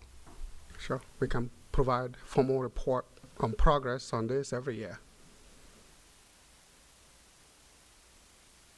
It's just my 1/5 comment. Any other questions on infrastructure? Nope. Okay, moving you, on Andy. to human capital. As I said, this deals with having programs in place so that we can build a sustainable workforce to meet the needs of our stakeholders. A few things that we have here to achieve this priority. We are currently in the process of completing and implementing a citywide classification and compensation study. The primary purpose of this study is to make sure that we are competitive when it comes to recruitment, when it comes to retention of our employees. So that process is already in progress, and we'll report on that. We'll be coming back to the City Council. We also want to make sure that our employees are properly trained to be effective in their respective positions. So part of what we have in this planning session is to complete relevant training for all employees to make sure that, again, properly trained and that they achieve also progress in developing their career. We also need to do a citywide staffing needs assessment.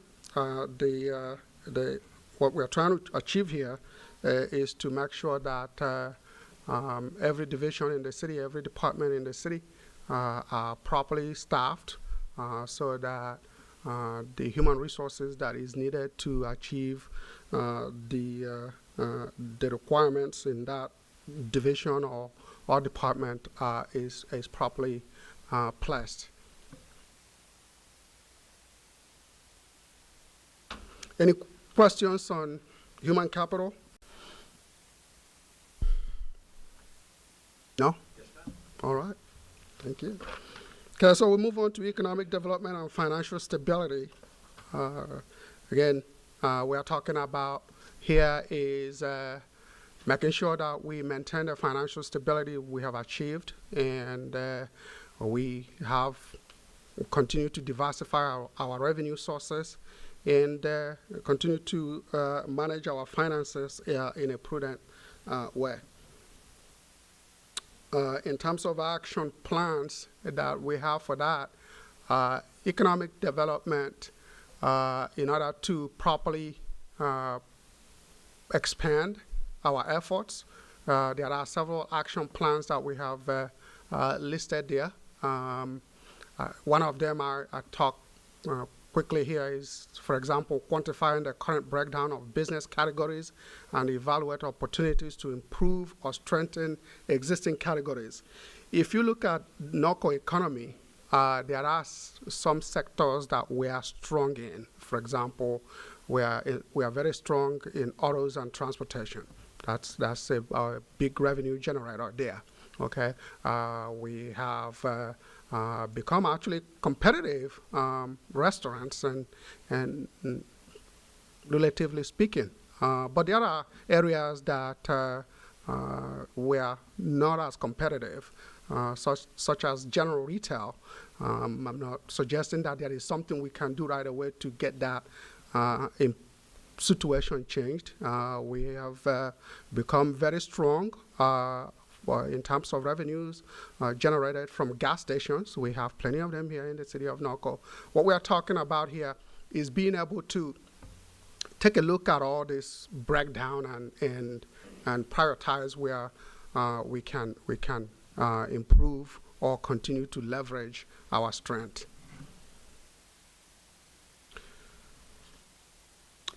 This is something that came up today, which is determine the role and responsibilities for Economic Development Advisory Council. This is something I think in order for EDAC, the way it's structured, the way the resolution that formed EDAC was conceived, is not like any other commission in the city. EDAC is supposed to be like a walking commission that conceives economic development ideas and provides a report to the city council. Of course, they have to work with staff. When I look at EDAC, it was created back in 1990. Since then, I counted about 15 or 14 changes to EDAC. And all of those changes have been deals with the composition of EDAC membership. And the real thing here is we need to structure EDAC so that its members are in a position to achieve the stated objective of EDAC. Looking at that composition and what we have now and how that objective is stated, I think there is some misalignment, and that the city council needs to take a look at how to make EDAC more effective. So there is some restructuring that needs to be examined with respect to that commission. Economic development activities,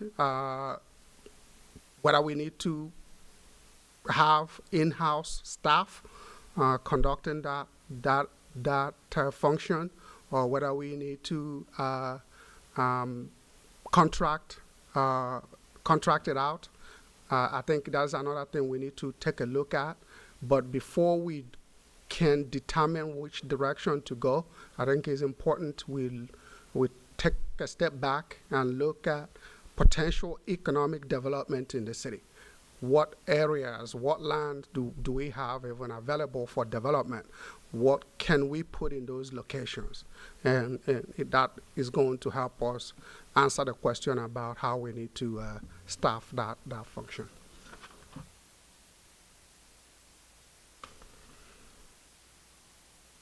Creating some comprehensive development strategies. There are, again, several action plans that we have listed there.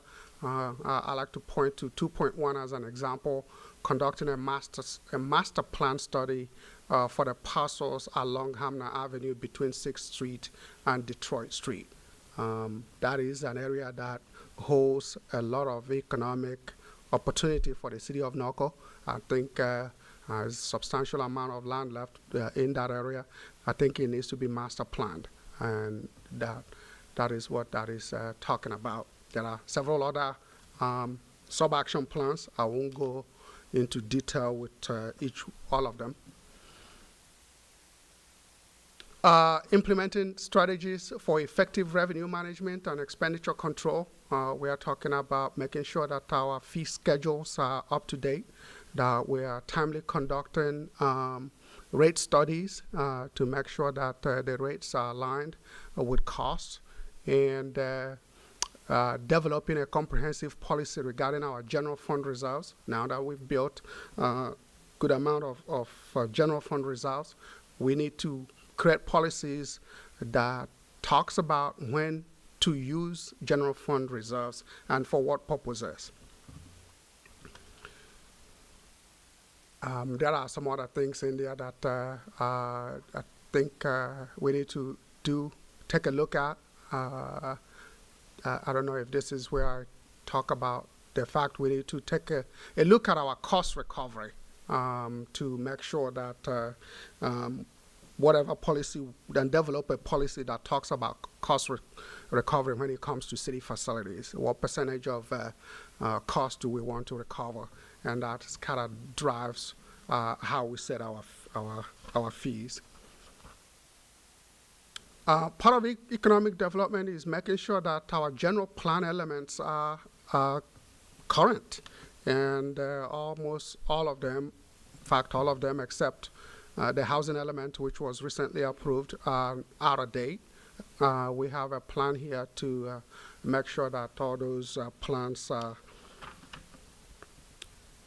are brought to current status during this strategic planning period.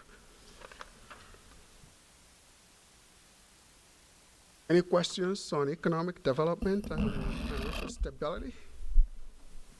Mr. Mayor, yeah, Andy, I appreciate your card. We talked about the Economic Development Board, and I think not having a specific person in charge of that is been, I don't know if it's been detrimental. It's just they don't have a good guidance, my feeling. So what is the game plan or the date that you expect to see, or even the replacement for Roger Grody's position, or is there any? I know we have a consultant now, is that correct? Yeah, we use consultants for specific projects. Okay. As needed. But that was in one of it. Right. It was on the one, if you're looking for it. Yeah. So you're looking at trying to get that replacement done, or are we waiting? No, not at this present time, unless that's what the city council directs. I think the recommendation is here that we need to do the legwork first that is required in order to determine how we want to staff that position. Okay. Are we going to have a subcommittee put together to look at that, or some two council members and yourself or staff, or so how are we going to do? I mean, I'm looking at this. Do you want to get it done in 2022? We're in 2022, so are we looking at doing this sooner? Or? Well, let's go back a little bit here.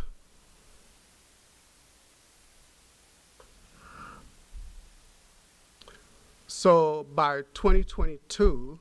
We want to first do this, develop a database of available developable parcels in the city. Again, the purpose of that is to know where we can develop and what type of development that we need to bring to those, so that if we hire a consultant or if we hire an employee, they are focused on that.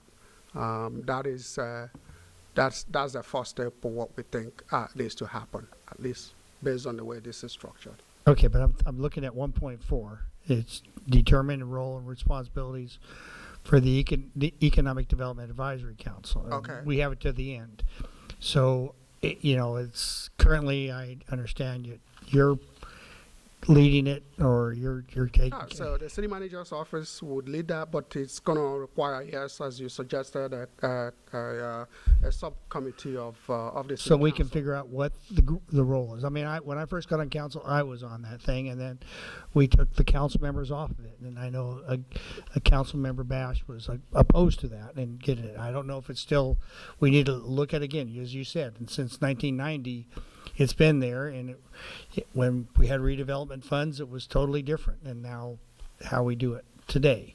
So I'm just trying to put some kind of what the target date is to try to fix this, or we can go through and do it. I don't know if, because of the fact that people don't want to be on it because they feel it's not doing anything. I just don't know. I want to make I think people want to be on it, but people want to be on it knowing that they can accomplish their objective, and that is a mechanism for them to accomplish what the stated objective in the resolution is.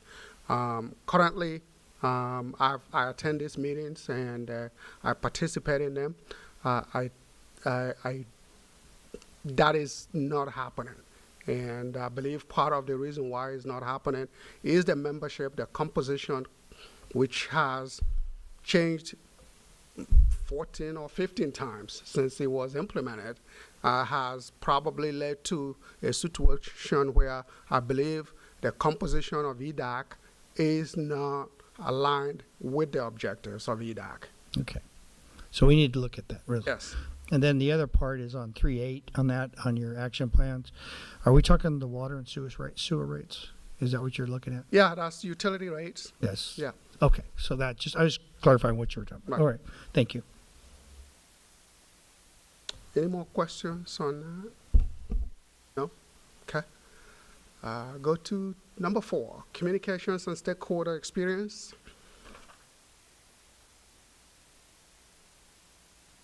We want to make enhance experience at all facilities and touch points in the city.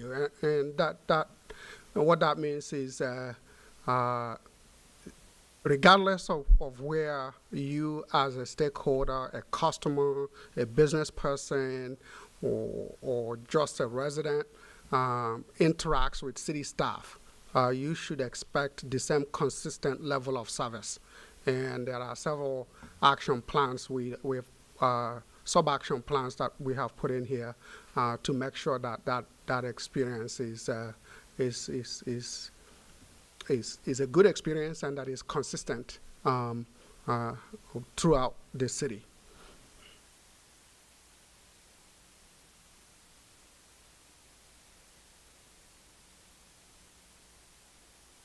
We want to expand our external communication and promotion of programs, services, and events. Again, there are several sub-action plans that we have in place here to make sure that we are reaching our constituents and communicating with them using methods and the platforms that they prefer to receive messages on. We need to do the same even internally among city staff and make sure that we are sharing information across all departments and make sure that we have tools in place to so that all city employees can receive city information regardless of where they are.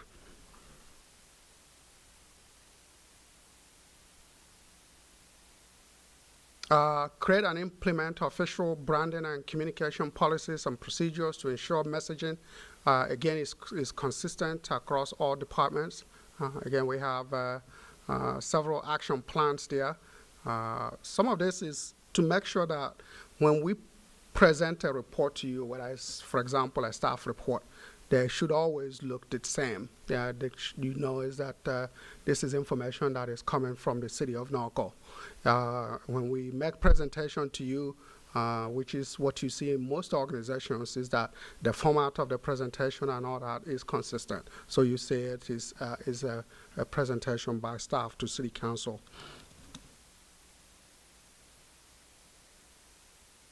There are some other policies we need to update, such as our media relations policy, our social media policy, so that everyone understands what those are and what the rules and regulations that govern those are.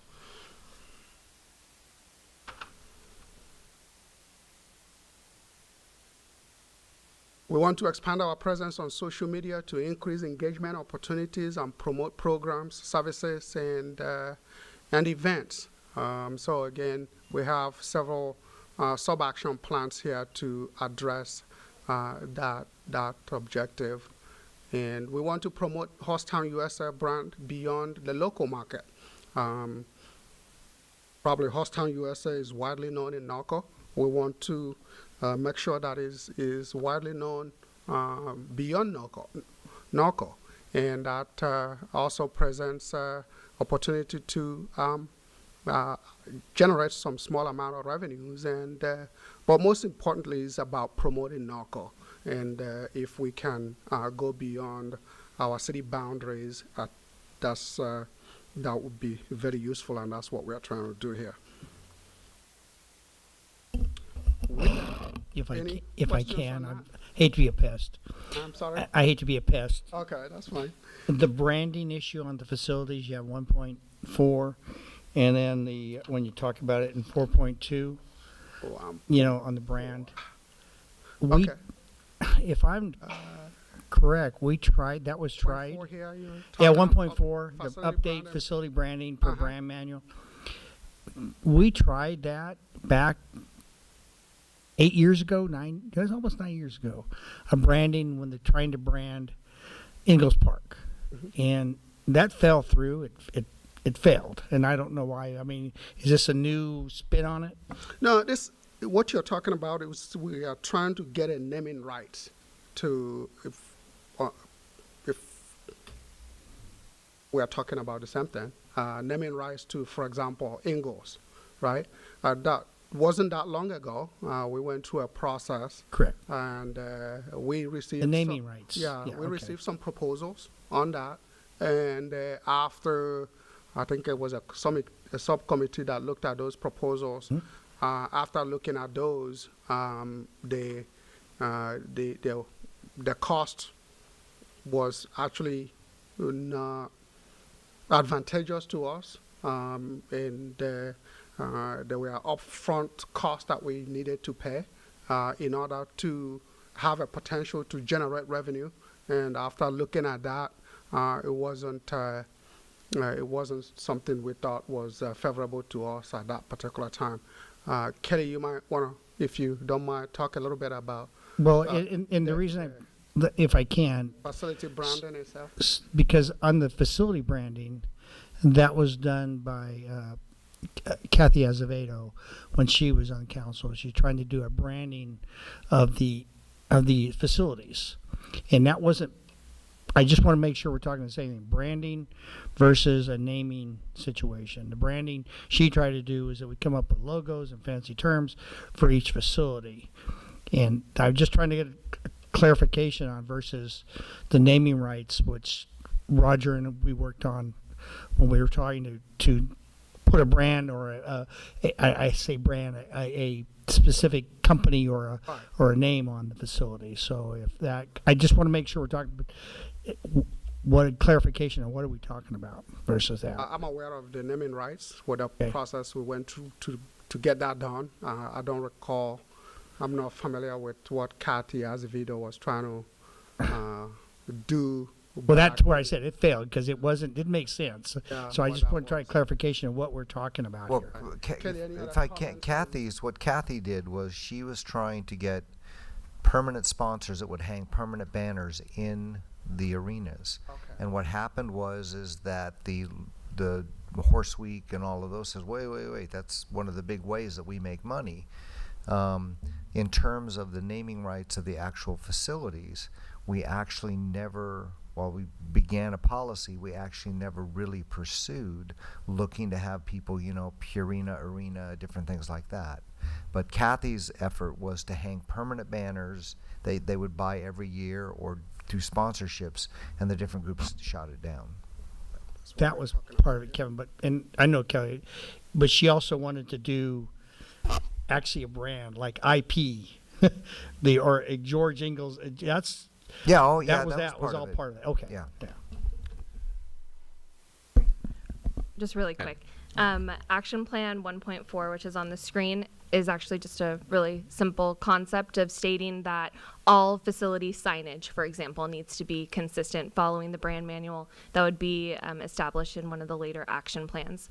The date for the completion of the brand manual comes first, and that's why Action Plan 1.4 is has a completion date in 2023, because all facility branding would need to be updated as improvements are made following along with that brand manual. So, like I said, it's more about exterior signage, even interior signage, the way that we label our doors.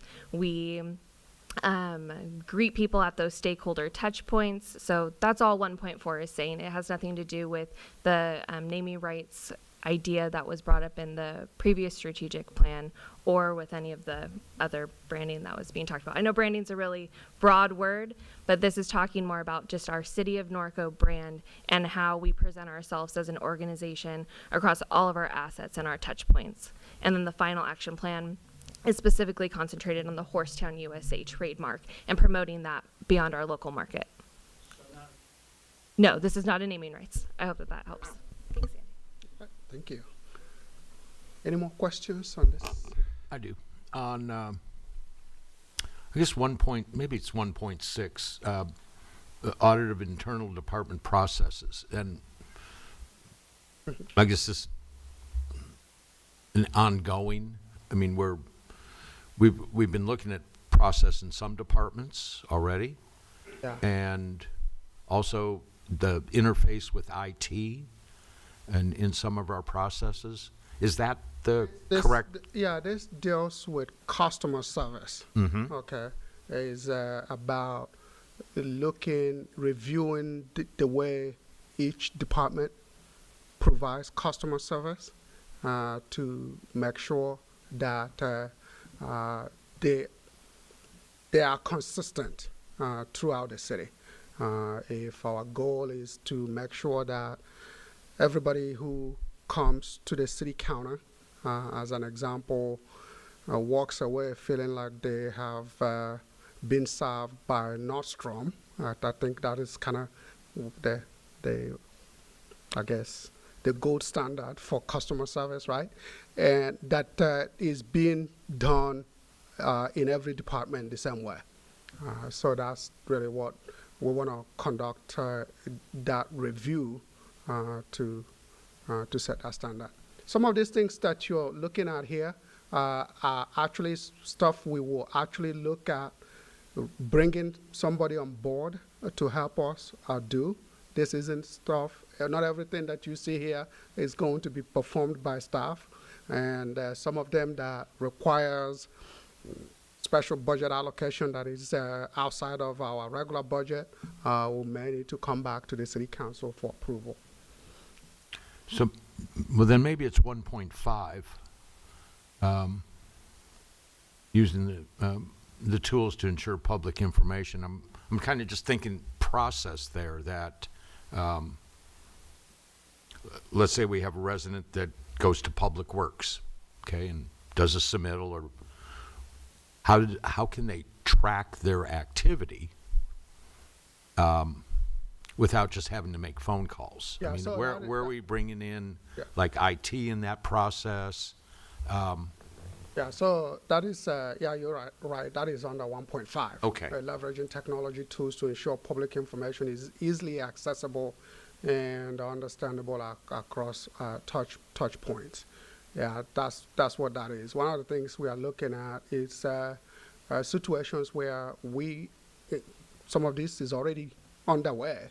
Make sure that people can submit their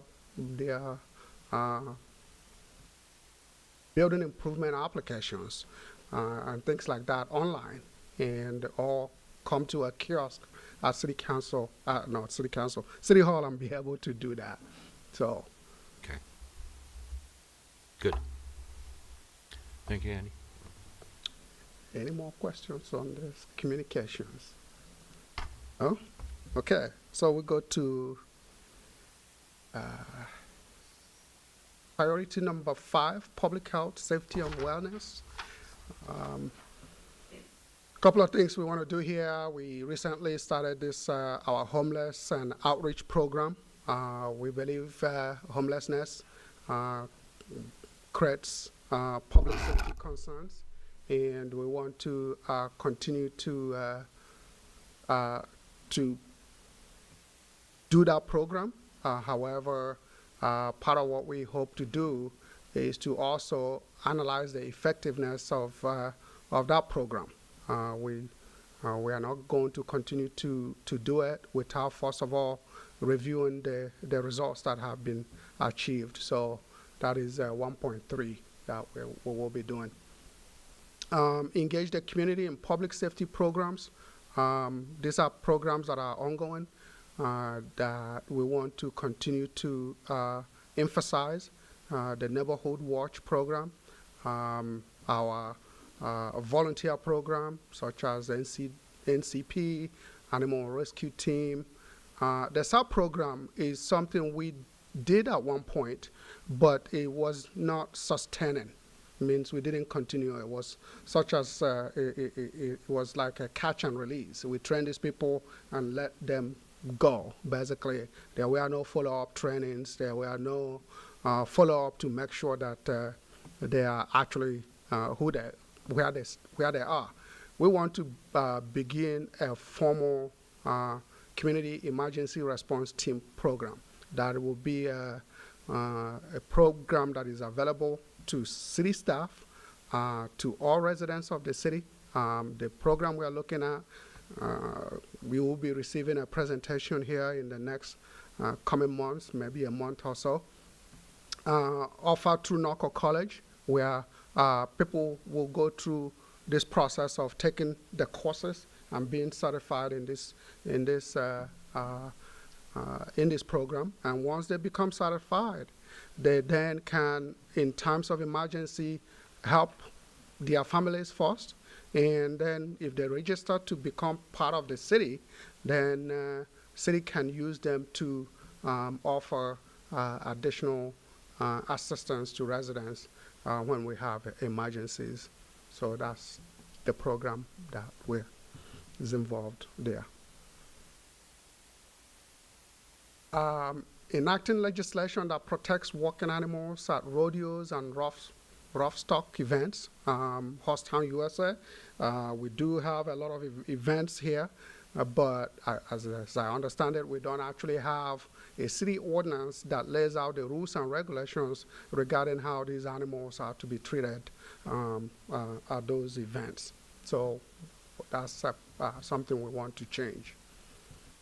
Traffic safety, something that takes a lot of, we receive a lot of complaints. We have made some significant progress recently since we sort of disbanded our motorcycle police enforcement program.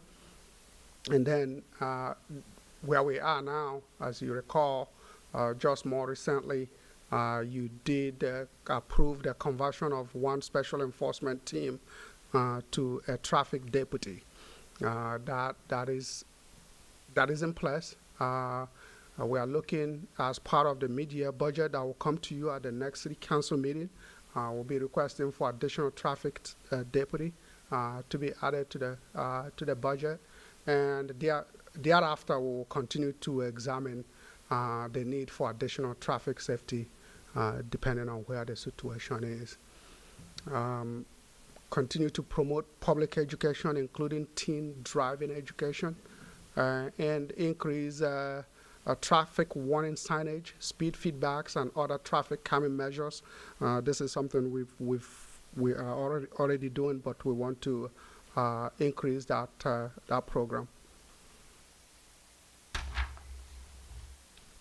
Like the IT strategic plan that I talked about, we also have a general plan amendment, our housing element amendment that was recently approved by the City Council.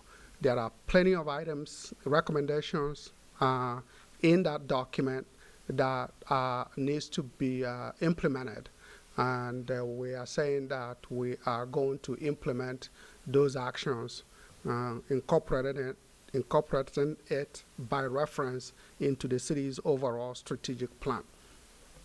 But there are some items that we have pointed out that we are going to do also in addition to that. We are going to identify opportunities to create veterans housing and identify unpermitted second units citywide. And then, if need be, we'll provide financial assistance programs to bring those unpermitted second units into compliance.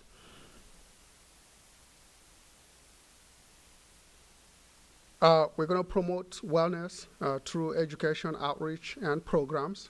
These are programs that we are going to share information from our partners, whether it be the county health department or the California Department of Public Health. The goal is to make sure that information is being provided to the residents.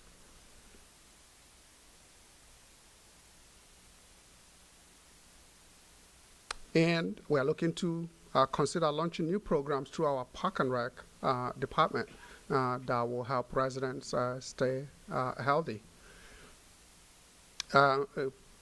More recently, you did approve the Americans with Disabilities Act self-evaluation and transition plan for public facilities, programs, and services. There are a lot of recommendations also that are contained in that document, and what we are saying here is we are going to implement those as part of our strategic plan. Okay, comments, I guess, commission feedback. Economic Development Advisory Council, they did approve this thing. They did talk about evaluating options to increase senior housing. Historic Preservation Commission, they also did approve it on February 8th. There was a recommendation to consider creating a historic preservation element of the general plan. Historic resources are currently part of the land use element. This recommendation seeks to kind of make it its own standalone element. Citizens Oversight Committee also looked at this strategic plan on January 26th and recommended approval. However, they did talk about, or at least one member of the COC, the need for additional fire services and paramedic services, including the addition of a paramedic squad. This is an item that I have discussed with the fire chief. And in fact, recently, the county fire chief held a partnership meeting where all the contract cities came in to talk about the levels of coverage, levels of service, and the level of resources that will be needed to achieve those. City of Norco, based on our population and the 2 fire stations that we currently have, own and operate and pay for, not counting the state owned fire facilities here in the city of Norco. We are very good. We are not in a situation where we need to add additional fire services. That is not called for at this time, and our fire chief concurs with that. That is based again on our population and the level of services that is being demanded here in the city of Norco. That isn't. They are not recommending that we do that at this point. Park and Rec looked at it and approved it. Also did the Planning Commission, and Streets, Trails, and Utilities Commission also approved this. The recommendation is for the City Council to approve this, and of course, you can make any changes that you wish. Andy, if I can go back to 5, because you transferred that. And we talked, and I appreciate you doing on 2.3, the increased awareness of volunteer opportunities. Trust me, with NART, we're just getting old, and we need young people in there. So I appreciate you doing that in there. But that's like all the volunteer situations we have in the town. On number 3, enact legislation, and I agree with that. But part of that whole plan for the working animals is we need to include those people, especially in the carriage business, horse-drawn carriages. We need to protect them. We're a town, Horsetown, USA, and this is what they had to do in other cities in America. They had to protect them because they're getting pushed out or getting outlawed. So when we do this legislation, we do this plan, those are things we need to look at, not only at our rodeos, not only at our rough stock events and all that, but look at these people that are out there doing this business. There are certain carriage and wagons and things like that. So, And that will come back to you for. yeah, and that's what I appreciate. I just want to put that and make sure that we are including them in there because it's important. I mean, here we got Disney people here with their horse-drawn carriage as well. Sorry, you can't work them down. So we have to protect them. And then I know when you did the 4.2, the public education, especially including teen driver, we always could use. But since this is a town that we have a lot of people that pull horse trailers and the equestrian safety for our drivers, if we can include something like that in there, the teen driver education, but nothing against the folks that come in here, new people, but some of them, they can't back a trailer up to save their soul, and I see it all the time up there. Not only that, but they get. That's what I'm just saying. It's a driver's training, horse education, trailering, and I see Kelly shaking her head. That's the things we need. That equestrian driver.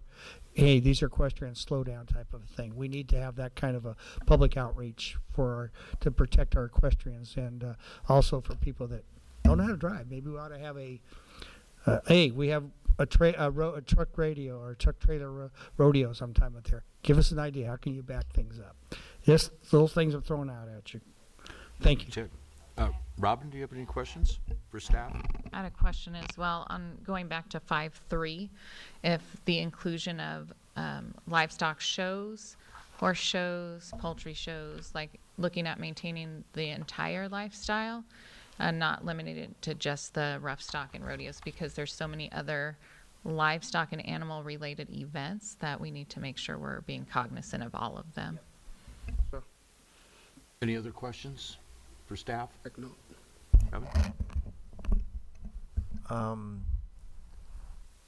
This is kind of is it possible to put 5 to 1?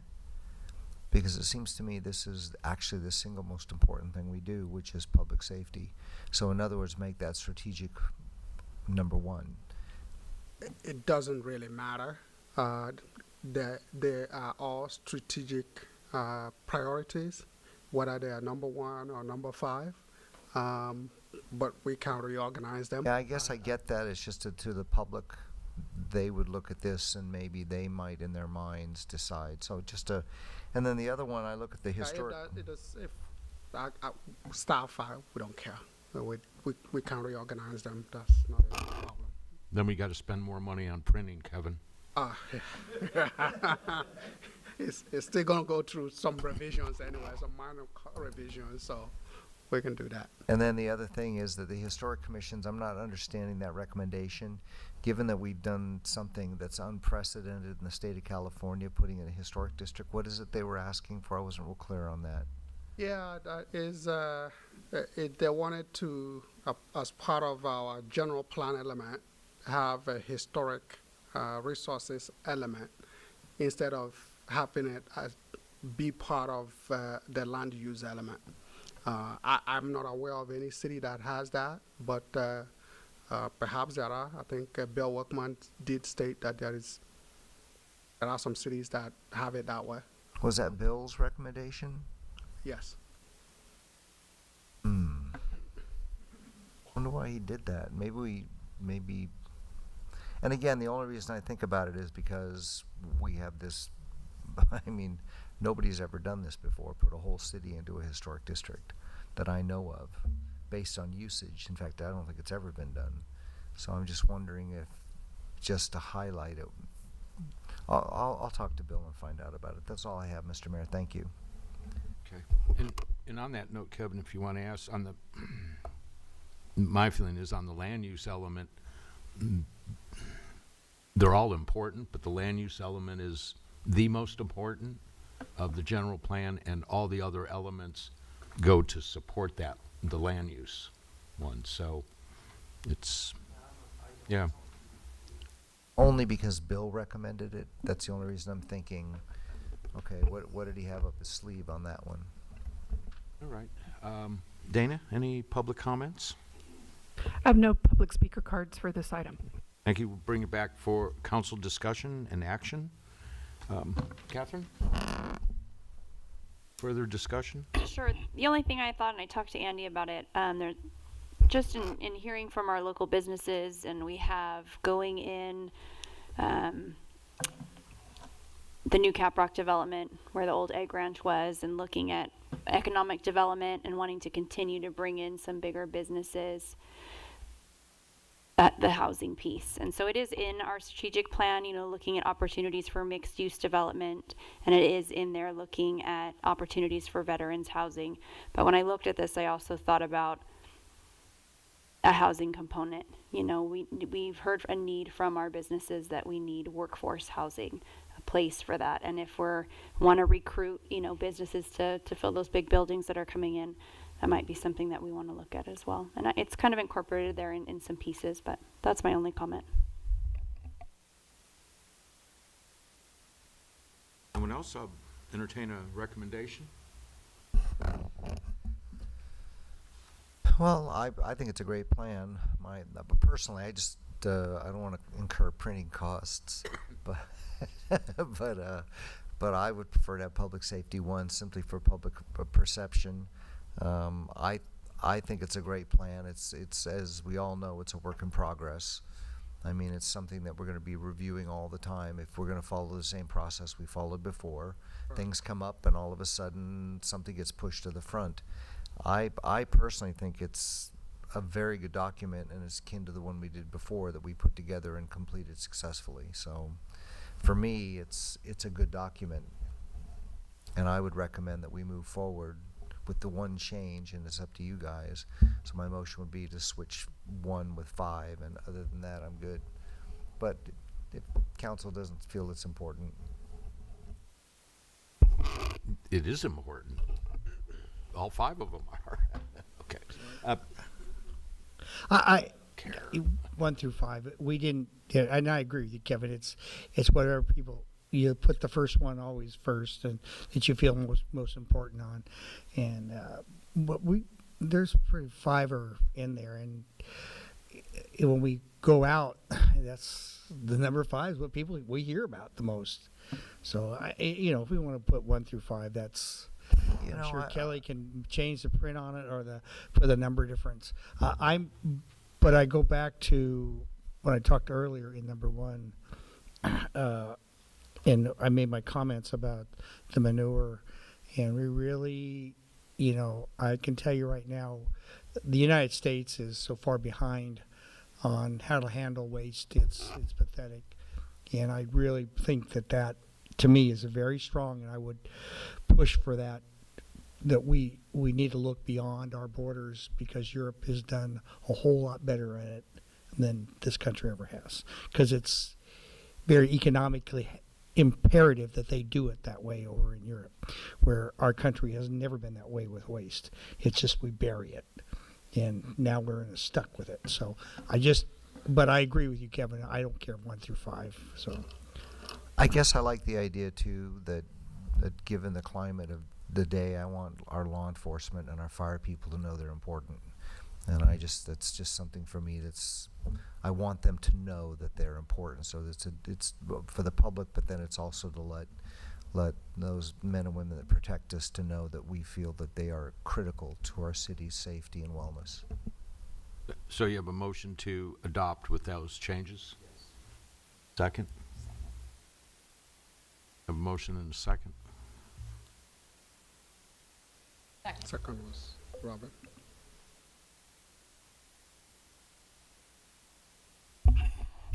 Councilmember Hoffman? Yes.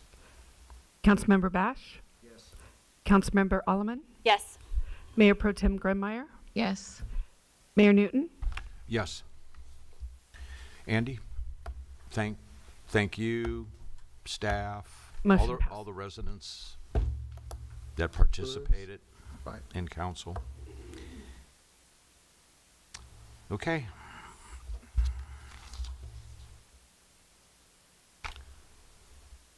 Need a break, or you guys want to just? Let's push through then if it's just Kevin.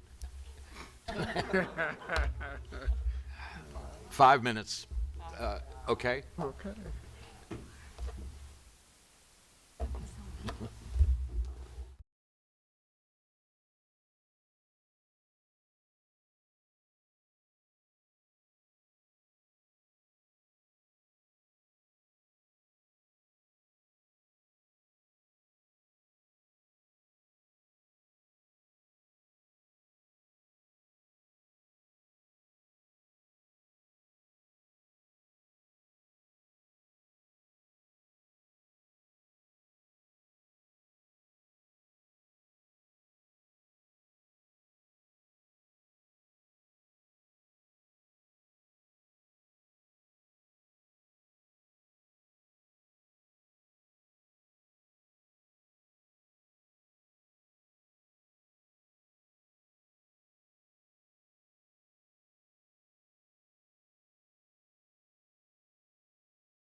Okay.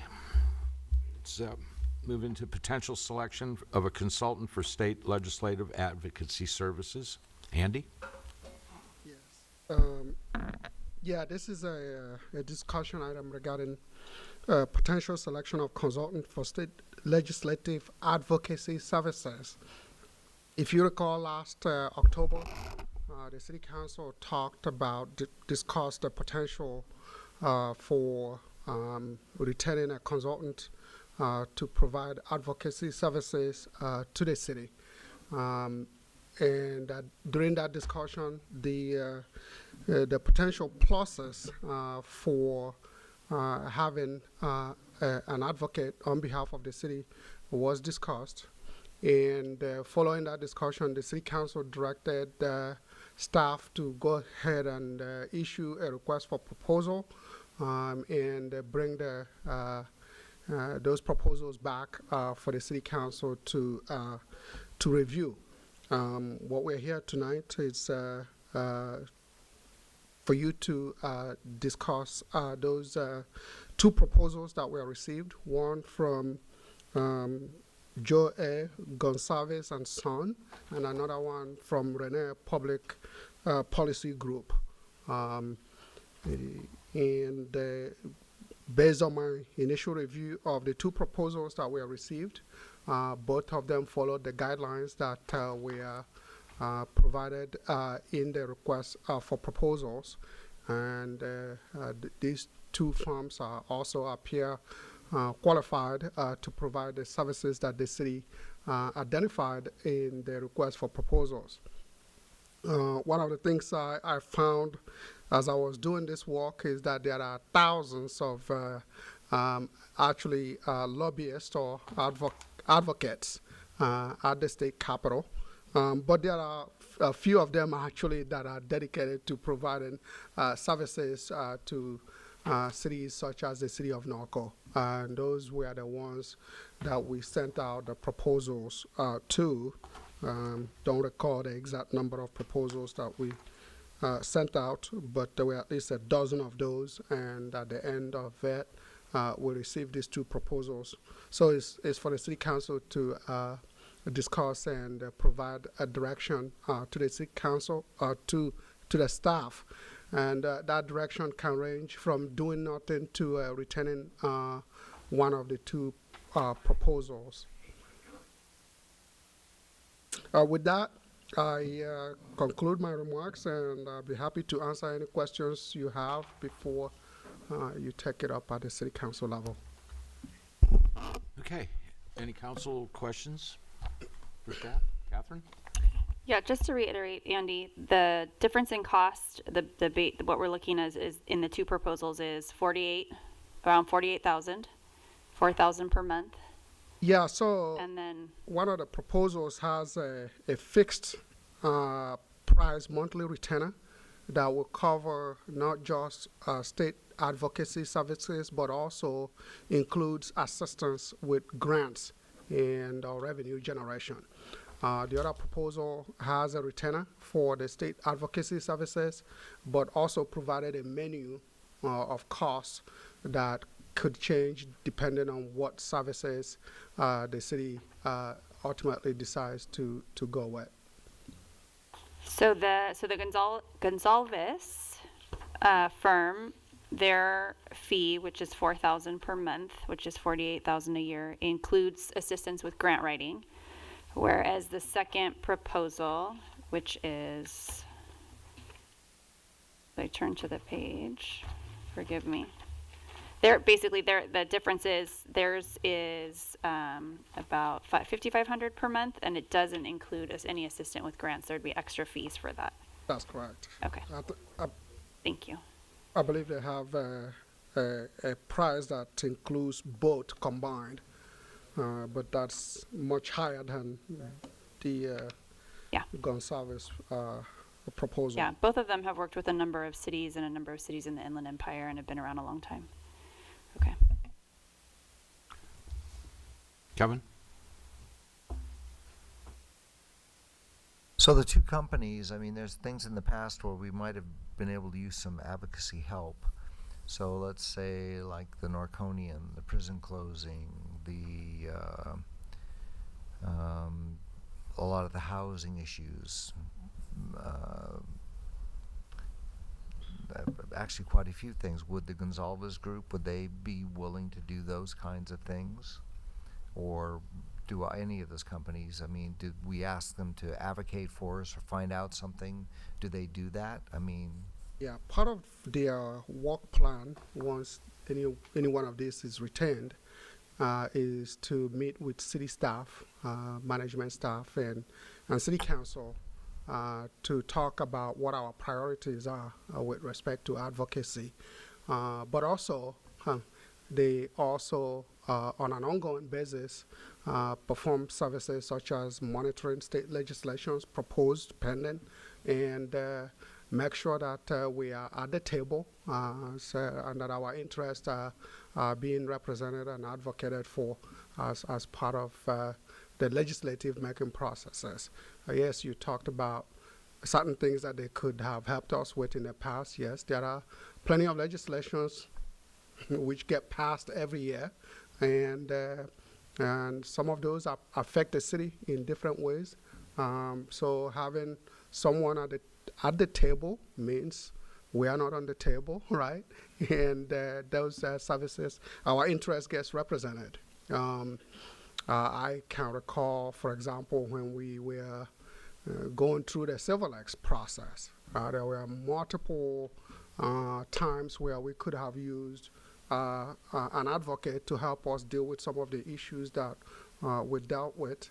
I can recall also during the dissolution of the redevelopment agency process, we ran into issues that ultimately we get them resolved. But if you have someone out there that is advocating for you, you get a better chance of them going to departments of the state or to various legislations or subcommittees to make sure that your interest is represented.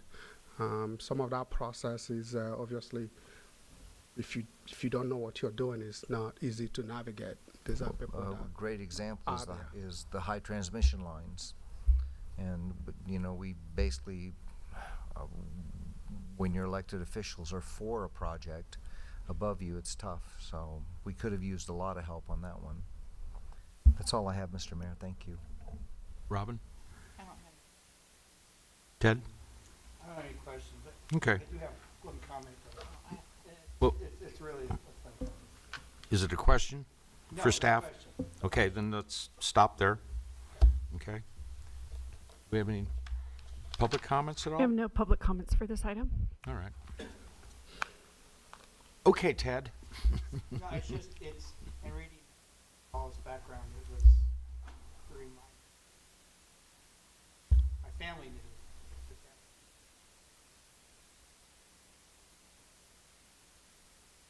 He was very upright. That was Mr. C.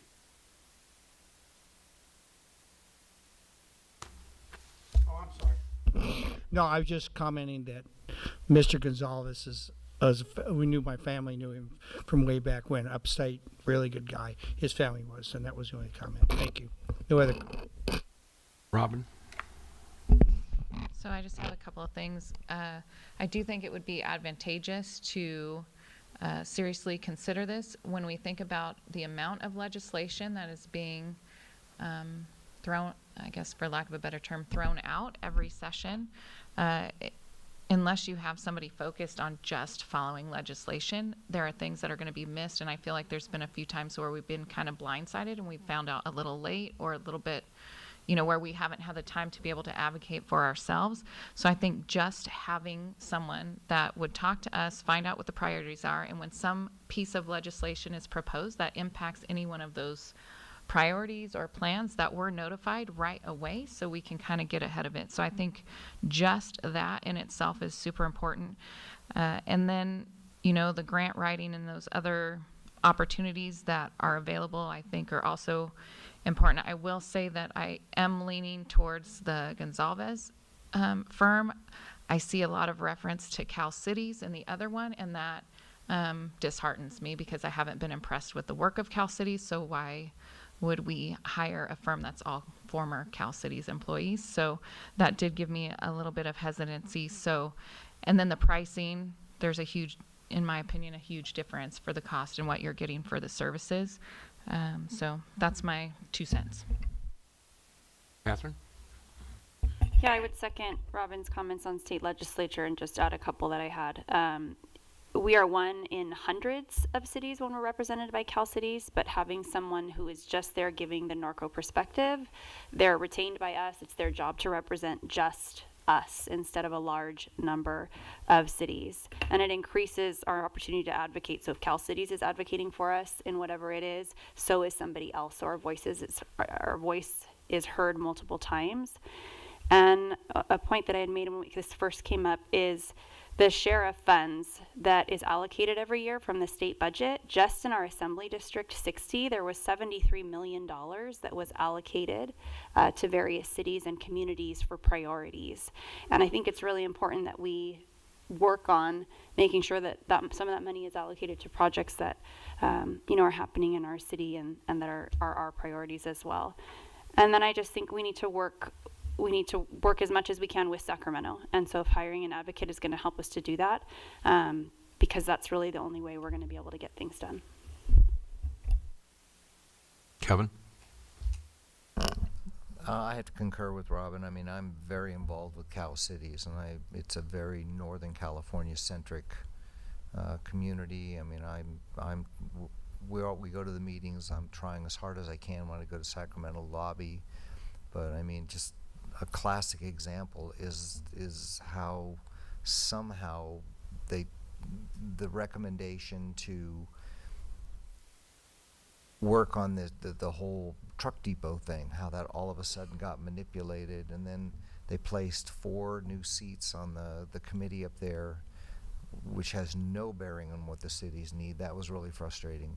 I think down the line, WRCOG is going to be we're trying to twist it more into an advocacy, but the problem again you have there is we're all competitors, and ultimately we're all competitors.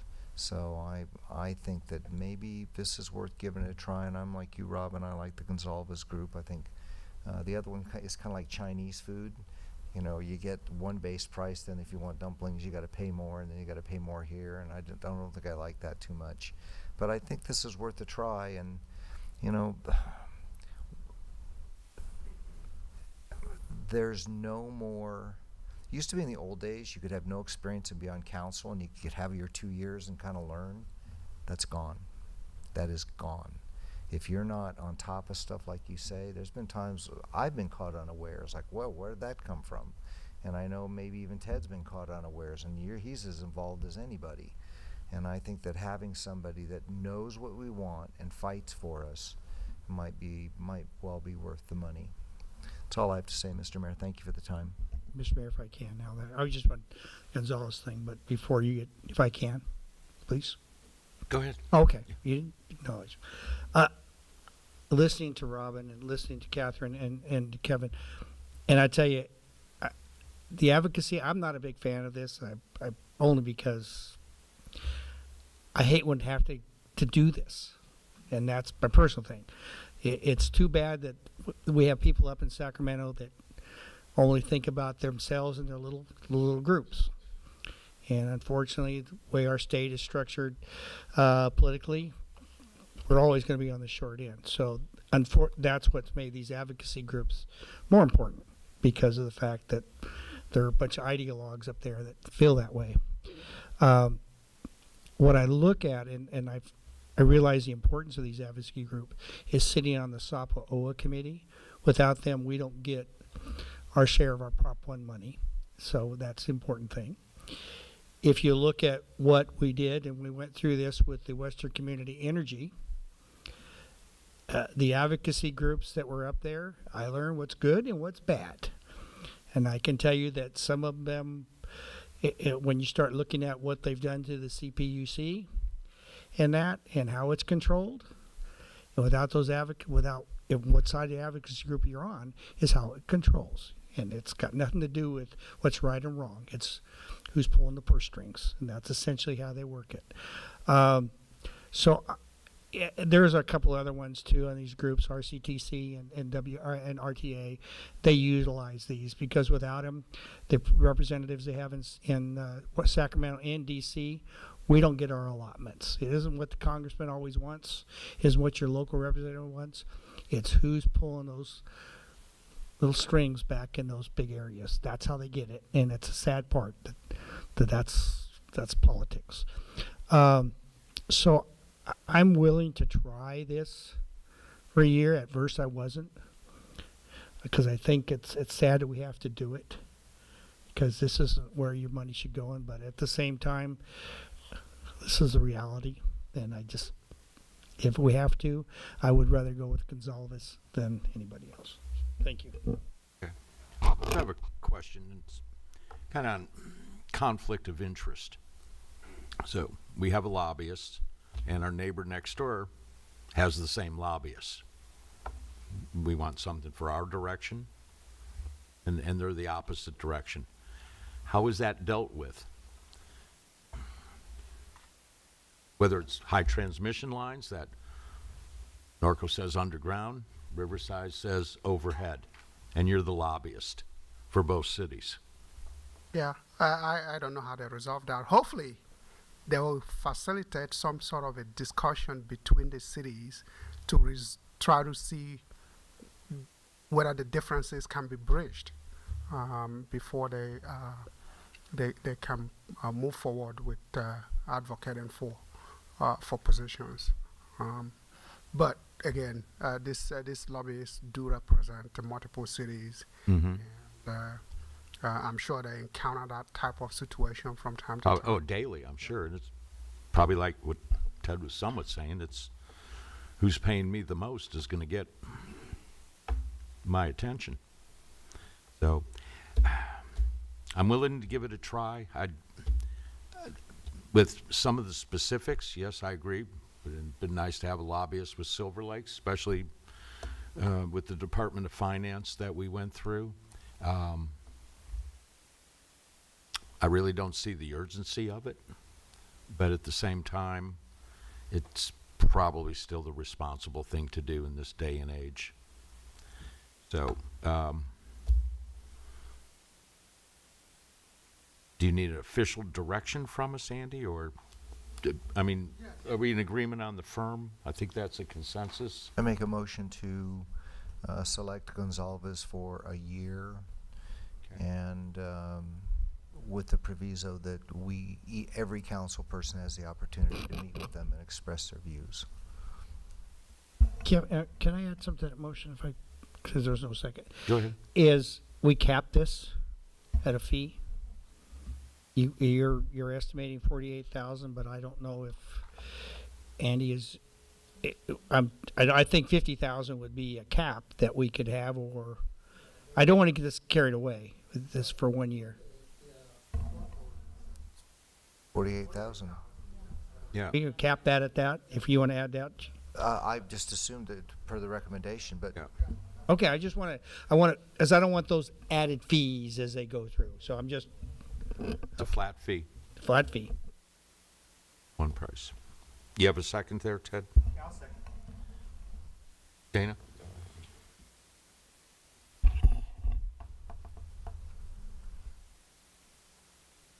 Councilmember Hoffman? Yes. Councilmember Bash? Yes. Councilmember Alleman? Yes. Mayor Pro Tem Grummeyer? Yes. Mayor Newton? Yes.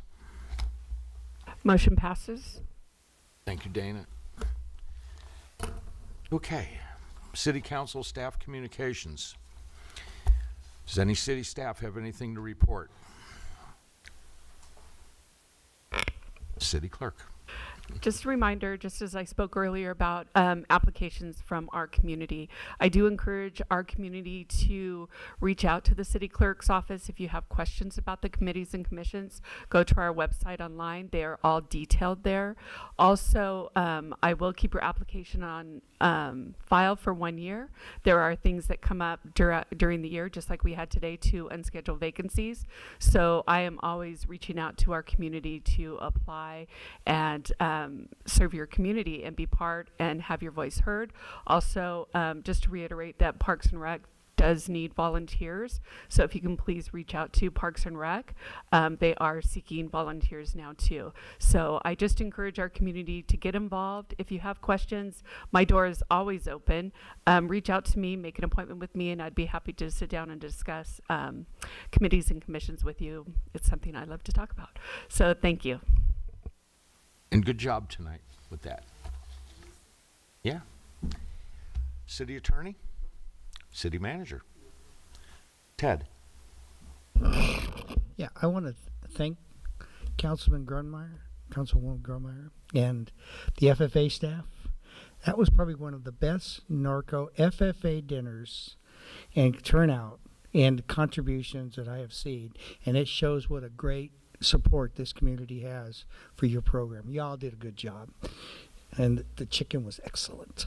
I want to invite everyone up this weekend to Ingalls Park for the Lundy barrel race and team roping. Remember what they're doing. It's just breast cancer awareness. The support sisters will be there. Go in there, try to learn. They go through there. Yes, it's a bunch of barrel racers and team ropers, but they're there for a cause. So just remember that's this weekend. Starts Friday, Saturday, and Sunday. So I would highly recommend go up there and say hi to the ladies from Support Sisters and donate to them. And then Miss Bonnie, Chad, do you help with Bonnie's situation? Because I've known up there on way a trash can. They attacked my truck one time when they got too close to the side of the road there. They're going home. So the parkway isn't wide enough for our trash cans, and people like that when we do our parkways. We just look at that. Well, how much room we have, or what do we do? I'm just, because it's happened to me. So that's it. Thank you. Robin? I think you should brag on yourself for a minute about the barn dance. You did a good job. In the shotgun, but you did a good. How about you almost doubled your goals? So you just want me to say how much money we made? No, all the good things. So it was an excellent event, good dinner, and it was a record evening. I can't say how much I appreciate the community of Norco. It seriously is an amazing, amazing place. We made $47,000 in one night for our program, so it's a huge deal. So thank you to Norco and everybody that came, and thank you for coming with your pockets full of money and giving it to us. Catherine? I have a couple things.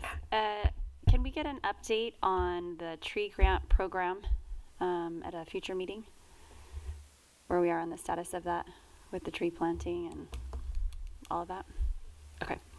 And then the second one, when I was looking at applications for commissions tonight, the basic requirements: I'm a citizen, I'm a resident, I'm 18 years old, I'm a registered voter.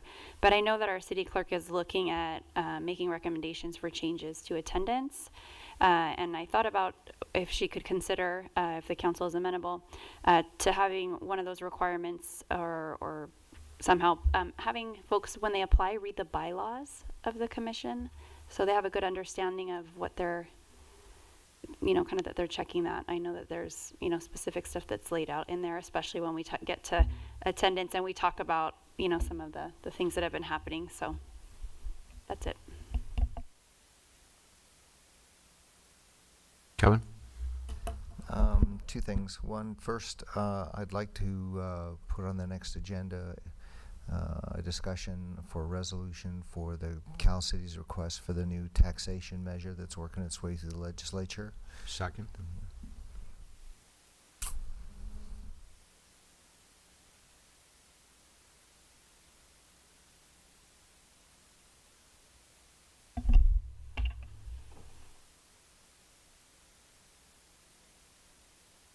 Councilmember Hoffman? Yes. Councilmember Bash? Yes. Councilmember Alleman? Yes. Mayor Pro Tem Grubmeyer? Yes. Mayor Bash? Yes. Or excuse me, Whoa. Mayor Newton?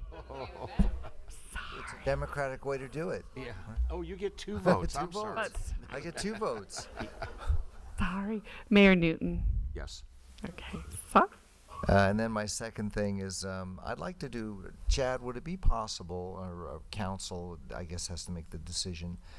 I've gotten a lot of complaints about cutting down the trees on River Drive, and I totally understand why we're doing it. But we talk about planting trees.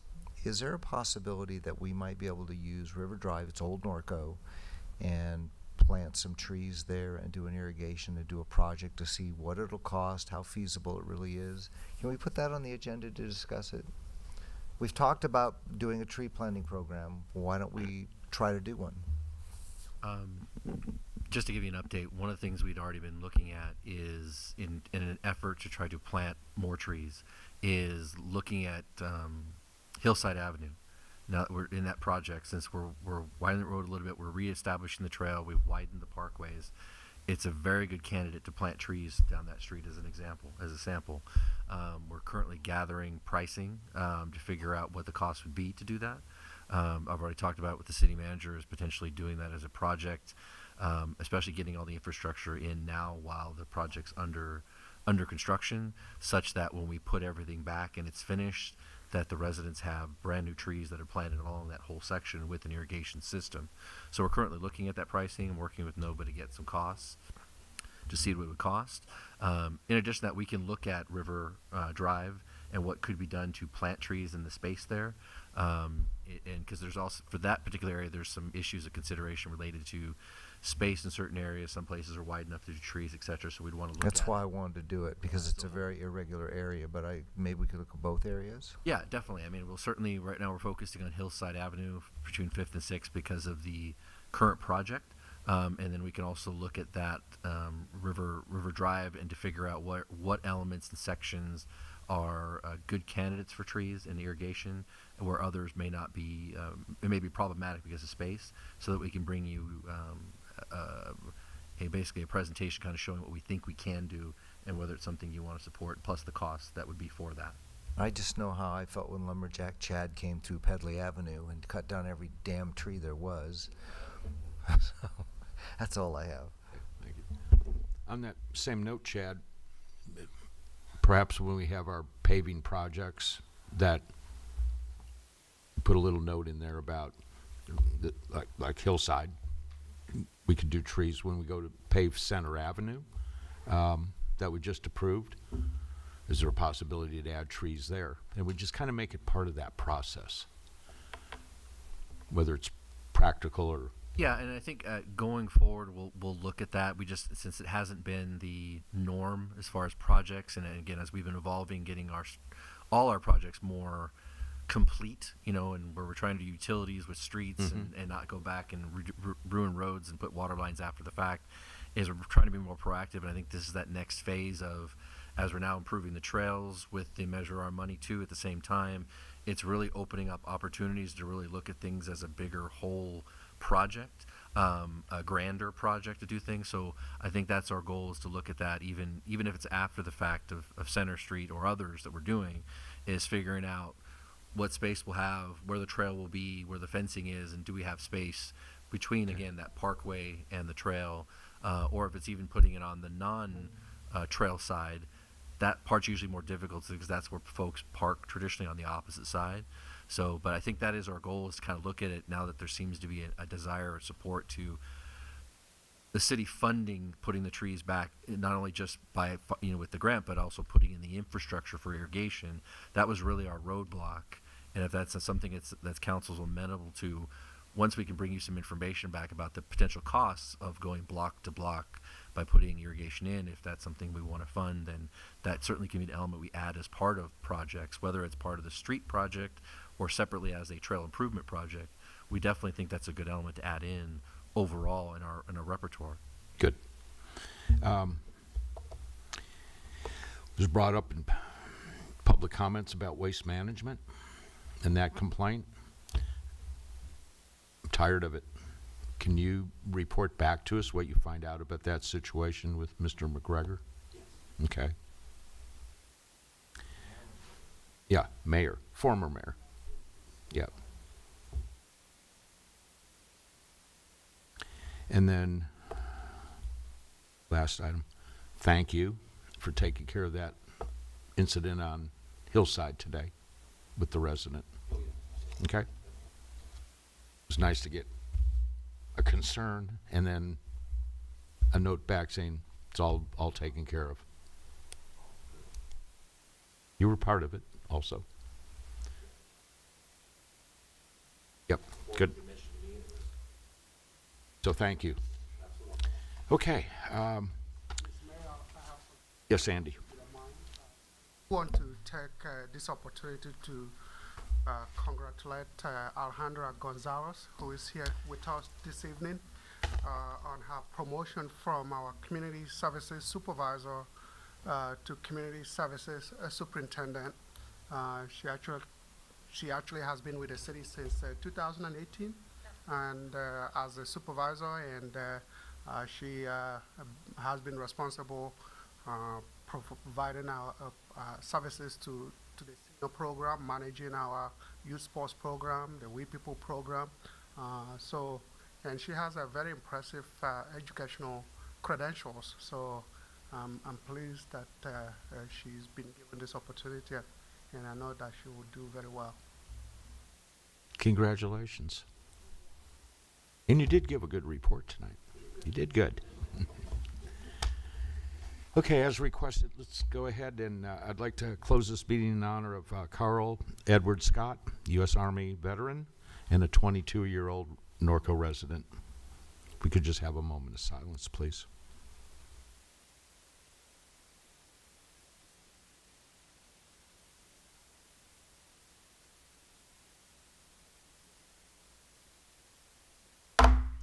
We're adjourned.